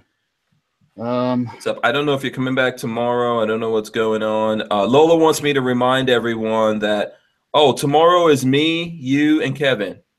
Oh, okay. All right. Well, Lola says me, you, and Kevin. Tuesday the 19th. So next week on next Tuesday is our last show. It's the Christmas party. Yeah, we're gonna take our Christmas break, and we won't be back, or winter break, however you want to put it. I believe in Christmas. Christmas, baby. Yeah, we say Merry Christmas around here. We won't come back until January, so we won't come back until the new year. So that's what I wanted to talk about as I'm pointing at you. Today's the first day of Hanukkah. Oh, it's Hanukkah. Oh. Yeah, I'm not Jewish or anything, but, you know. So should we be singing ladle songs? Well, you know, the Jewish brothers do a lot of retail, so God bless them. Yes. Oh, yeah. Okay. Happy Hanukkah. I'm cool with that. I mean, it's all about the presents. Yeah. You know what I'm saying? Yeah, I celebrate a lot. You know, I'm cool with a lot of those holidays. I'm not a fan of Kwanzaa. I don't know why. Do you know the real story about Kwanzaa? I know it's really bullshit, but put together by a bunch of socialists. Yeah, I know that, but you know. The folks in Africa have no concept of Christmas. There's no, except for Christians over there. But you know, the guy with Kwanzaa is an American invention. Right, by a bunch of socialists, yes, or communists. Right. Yeah. Right. So you know, the dude over there, the guy that's herding his cattle out in the middle of nowhere, he don't know whether it's 25th or 26th. Yeah. But you know, listen, I believe in religious freedom, so people can believe whatever they want to. But I am more likely to learn Klingon than to ever celebrate Kwanzaa. I want a bat lift. I can learn Klingon if I got a bat lift. Yeah. You know what I mean? And by the way, as far as I'm concerned, Jesus was a black dude. So right there, you got your holiday, black people. Who's to say he wasn't? What? Huh? Well, there's actually a lot of Jesus was. That's a documented fact. Well, he was at least mulatto. Can we? Yeah, he was from that part of the world, man. You know, so there's Yeah, I doubt he was like a blonde, fair-skinned dude. No, he's not portrayed like blue eyes and all that. Yeah. So I think that's pretty much our holiday right there. Yeah, that's whatevs. That's a white guy that looks like that, But yeah. So. But anyways, at least he was a real fella. Anyway. Yeah. So, but listen, we're getting off the rails again, Walter. All right, I'm sorry. Next Tuesday is the last show until the new year. You know what we should do? I think folks out there in the chat should think about this too. Like, what were the episodes you guys really liked that you want us to go back and talk about? Because that'll be the last. Tuesday, December 19th will be the last episode for this year. I don't even know what episode number that is. David Wright. I'm a Christmas terrorist. He's a yeah, that's what you look like. Hold on a second. Do that again. This is going to be the thumbnail right here, Walter. Yeah. Okay. Yeah. You're a Chris Hardy. Oh dear. No. That's like so we should think. Go ahead, huh? Is that like a hybrid or a Chris Hardy? Yeah. Tell us what your favorite Christmas cake is. What do you like to eat for Christmas, like for dessert? What's that? Think about that now. Okay, that's a good question from Walter. I would like everyone to think about what were their favorite episodes. So far, up to this moment, we've done 110. So I'm not sure how many we would have done. Let's see. So tomorrow will be 111. Thursday will be 112. Friday will be 113. So Monday will be 114. It'll be like 115 or something like that. Right. So it'll be the 115th episode. And think back on the past episodes, and Walter and I will talk about them. Yeah. Yeah. Since it's the last one of the year, it's going to be our Christmas party also. The 19th. Party. Yeah, that's our Christmas party. Do I have to do Christmas stuff? Ho, ho, ho, mofo. Yeah. I mean, yeah. I'm already a gun ho, so there's your ho. I got your hose right here. Let's get a stocking cap. Come on. Yeah, so that's going to be our Christmas party and our New Year's party and everything because we're not going to see you guys. Right. So think about it. We'll talk about that again tomorrow and all that. But on that episode, we'll look back on the past year of episodes and we'll do stuff. But and we'll make predictions for next year. Yeah. Predictions. We're going to make predictions now. Predictions. Yes. As I say, mark my word. Yeah, mark my words. Jim Lewis says he's sorry to have missed so many podcasts. That's cool. They still exist. They're out there. You can always go back and look at them. And while we're gone, we'll still be putting up videos. So I'll probably put up like the last 15 minutes. Or if you guys had favorite episodes, maybe I'll take out little sections and put those up while we're gone. I'll still be working. Walter will still be working. Will Killer says Elf's ear on the headphones. So I don't know. I'll try to do, That'd be like David B. Kill says you have to dress like an elf. A sexy elf. Sure. I don't think so. Walter will do all of that stuff. Or your favorite Christmas drink. Christmas drink. Yeah, that's what I'm saying. Oh, we're gonna do eggnog, so I'm gonna have to get a designated driver. Blah. Blah. Yeah, you don't like eggnog? No, negative. Oh, so there you go. Negative. Let's have some Jack Daniels instead. That's what I'm saying. Yeah, well, you're home, so congratulations to you. I have to drive home. We got Lola. So, Lola has to drive home. Usually, like tonight, we're driving 2 separate cars most of the time. Oh, that's right. Yeah. So we'll figure it out. I'll figure out something. So we'll be here. You guys think about that. Anything you want to remind people of before we go? Nah, just keep an eye on Facebook and Instagram, and try to post some more stuff here as Christmas gets closer. And we're working on that. Like I said, we're doing the CZ stocks. That's coming off the machines, and MP5K stocks coming. And yeah, we should probably do an episode like what I want for Christmas, what guns you want for Christmas and stuff like that. Yeah. What's on your Christmas list? You know? Yeah. What's on your Christmas wish list, gun wise? Let us know. We could talk about that. Yeah, I mean, yeah, that's cool. I'll tell you guys what's on my Christmas wish list for guns. Walter could talk about his. You know, everyone could talk about theirs. So that's it. Any things? No more things you wanted to remind people of, right? Okay. Very cool. Thank you, Walter. I just wanted to remind everyone, you can pick this up. I am now going to, after I've opened this box and totally mess with it, I'm going to go put this back on the shelf. You got to put a Secret Santa signature inside there. Yeah, we should put something in there. Someone's going to be like, what the hell is this? Yes. Why is this in there? Why does dude? I'll go put this back on the shelf in the store, though. You know, so you guys can pick those up at Big Daddy Guns here in Gainesville if you're looking, or I think they're gonna have them online. So there you go. Maybe by the last show, I'll have a box of 100 tail hooks here to flaunt. Oh, okay. Are you gonna do like an Oprah thing? Whoa. No. Okay. Whoa, trigger. Oh, okay. All right. Okay. So what? Go ahead. No, I ain't Oprah. Yeah, everyone's telling me now what they want for Christmas. Okay, save that, and we will talk about it. Yeah, we'll talk about it on the 19th, next Tuesday. You know, David Rice says call AAA and they'll come pick up your vehicle with flatbed toward to your house. That's true. You know, I have AAA, and I think they'll tow me like 200 miles, so I'm not 200 miles away. Robert Harris, just email me or something about that. Okay. Yeah. Okay, so I want to thank everyone for joining, all the comments, chats, and all that kind of stuff. We appreciate it. I want to say thank you to everyone that sponsors the channel, Safety Harbor Firearms right there, Walter, and everyone else in the Keller family, and as well as Rand CLP, Andrews Custom Leather, and of course these dudes, Big Daddy Guns. We have lots of cool stuff coming up. Big Daddy Guns is actually helping us out. You're going to see anyone who's going to SHOT Show, Big Daddy Guns is going to be there with me, and they're helping us get to SHOT Show this year. So all my SHOT Show footage is going to be dedicated to Big Daddy Guns. Big Daddy. Because they're helping us get out there. Also, don't forget, you know, the Fancy Brass, we're working on it. We're testing it and everything. So don't forget those guys. Don't forget WMD Guns is coming to Gainesville. They're going to be here on Saturday. Beast. Right, there you go. We are on Patreon/Hank Strange. The t-shirts, the pull in case of emergency with the drop-in trigger right there. Those are available on Forge from Freedom. We're out of here, Walter. Peace. You guys. People. See you tomorrow.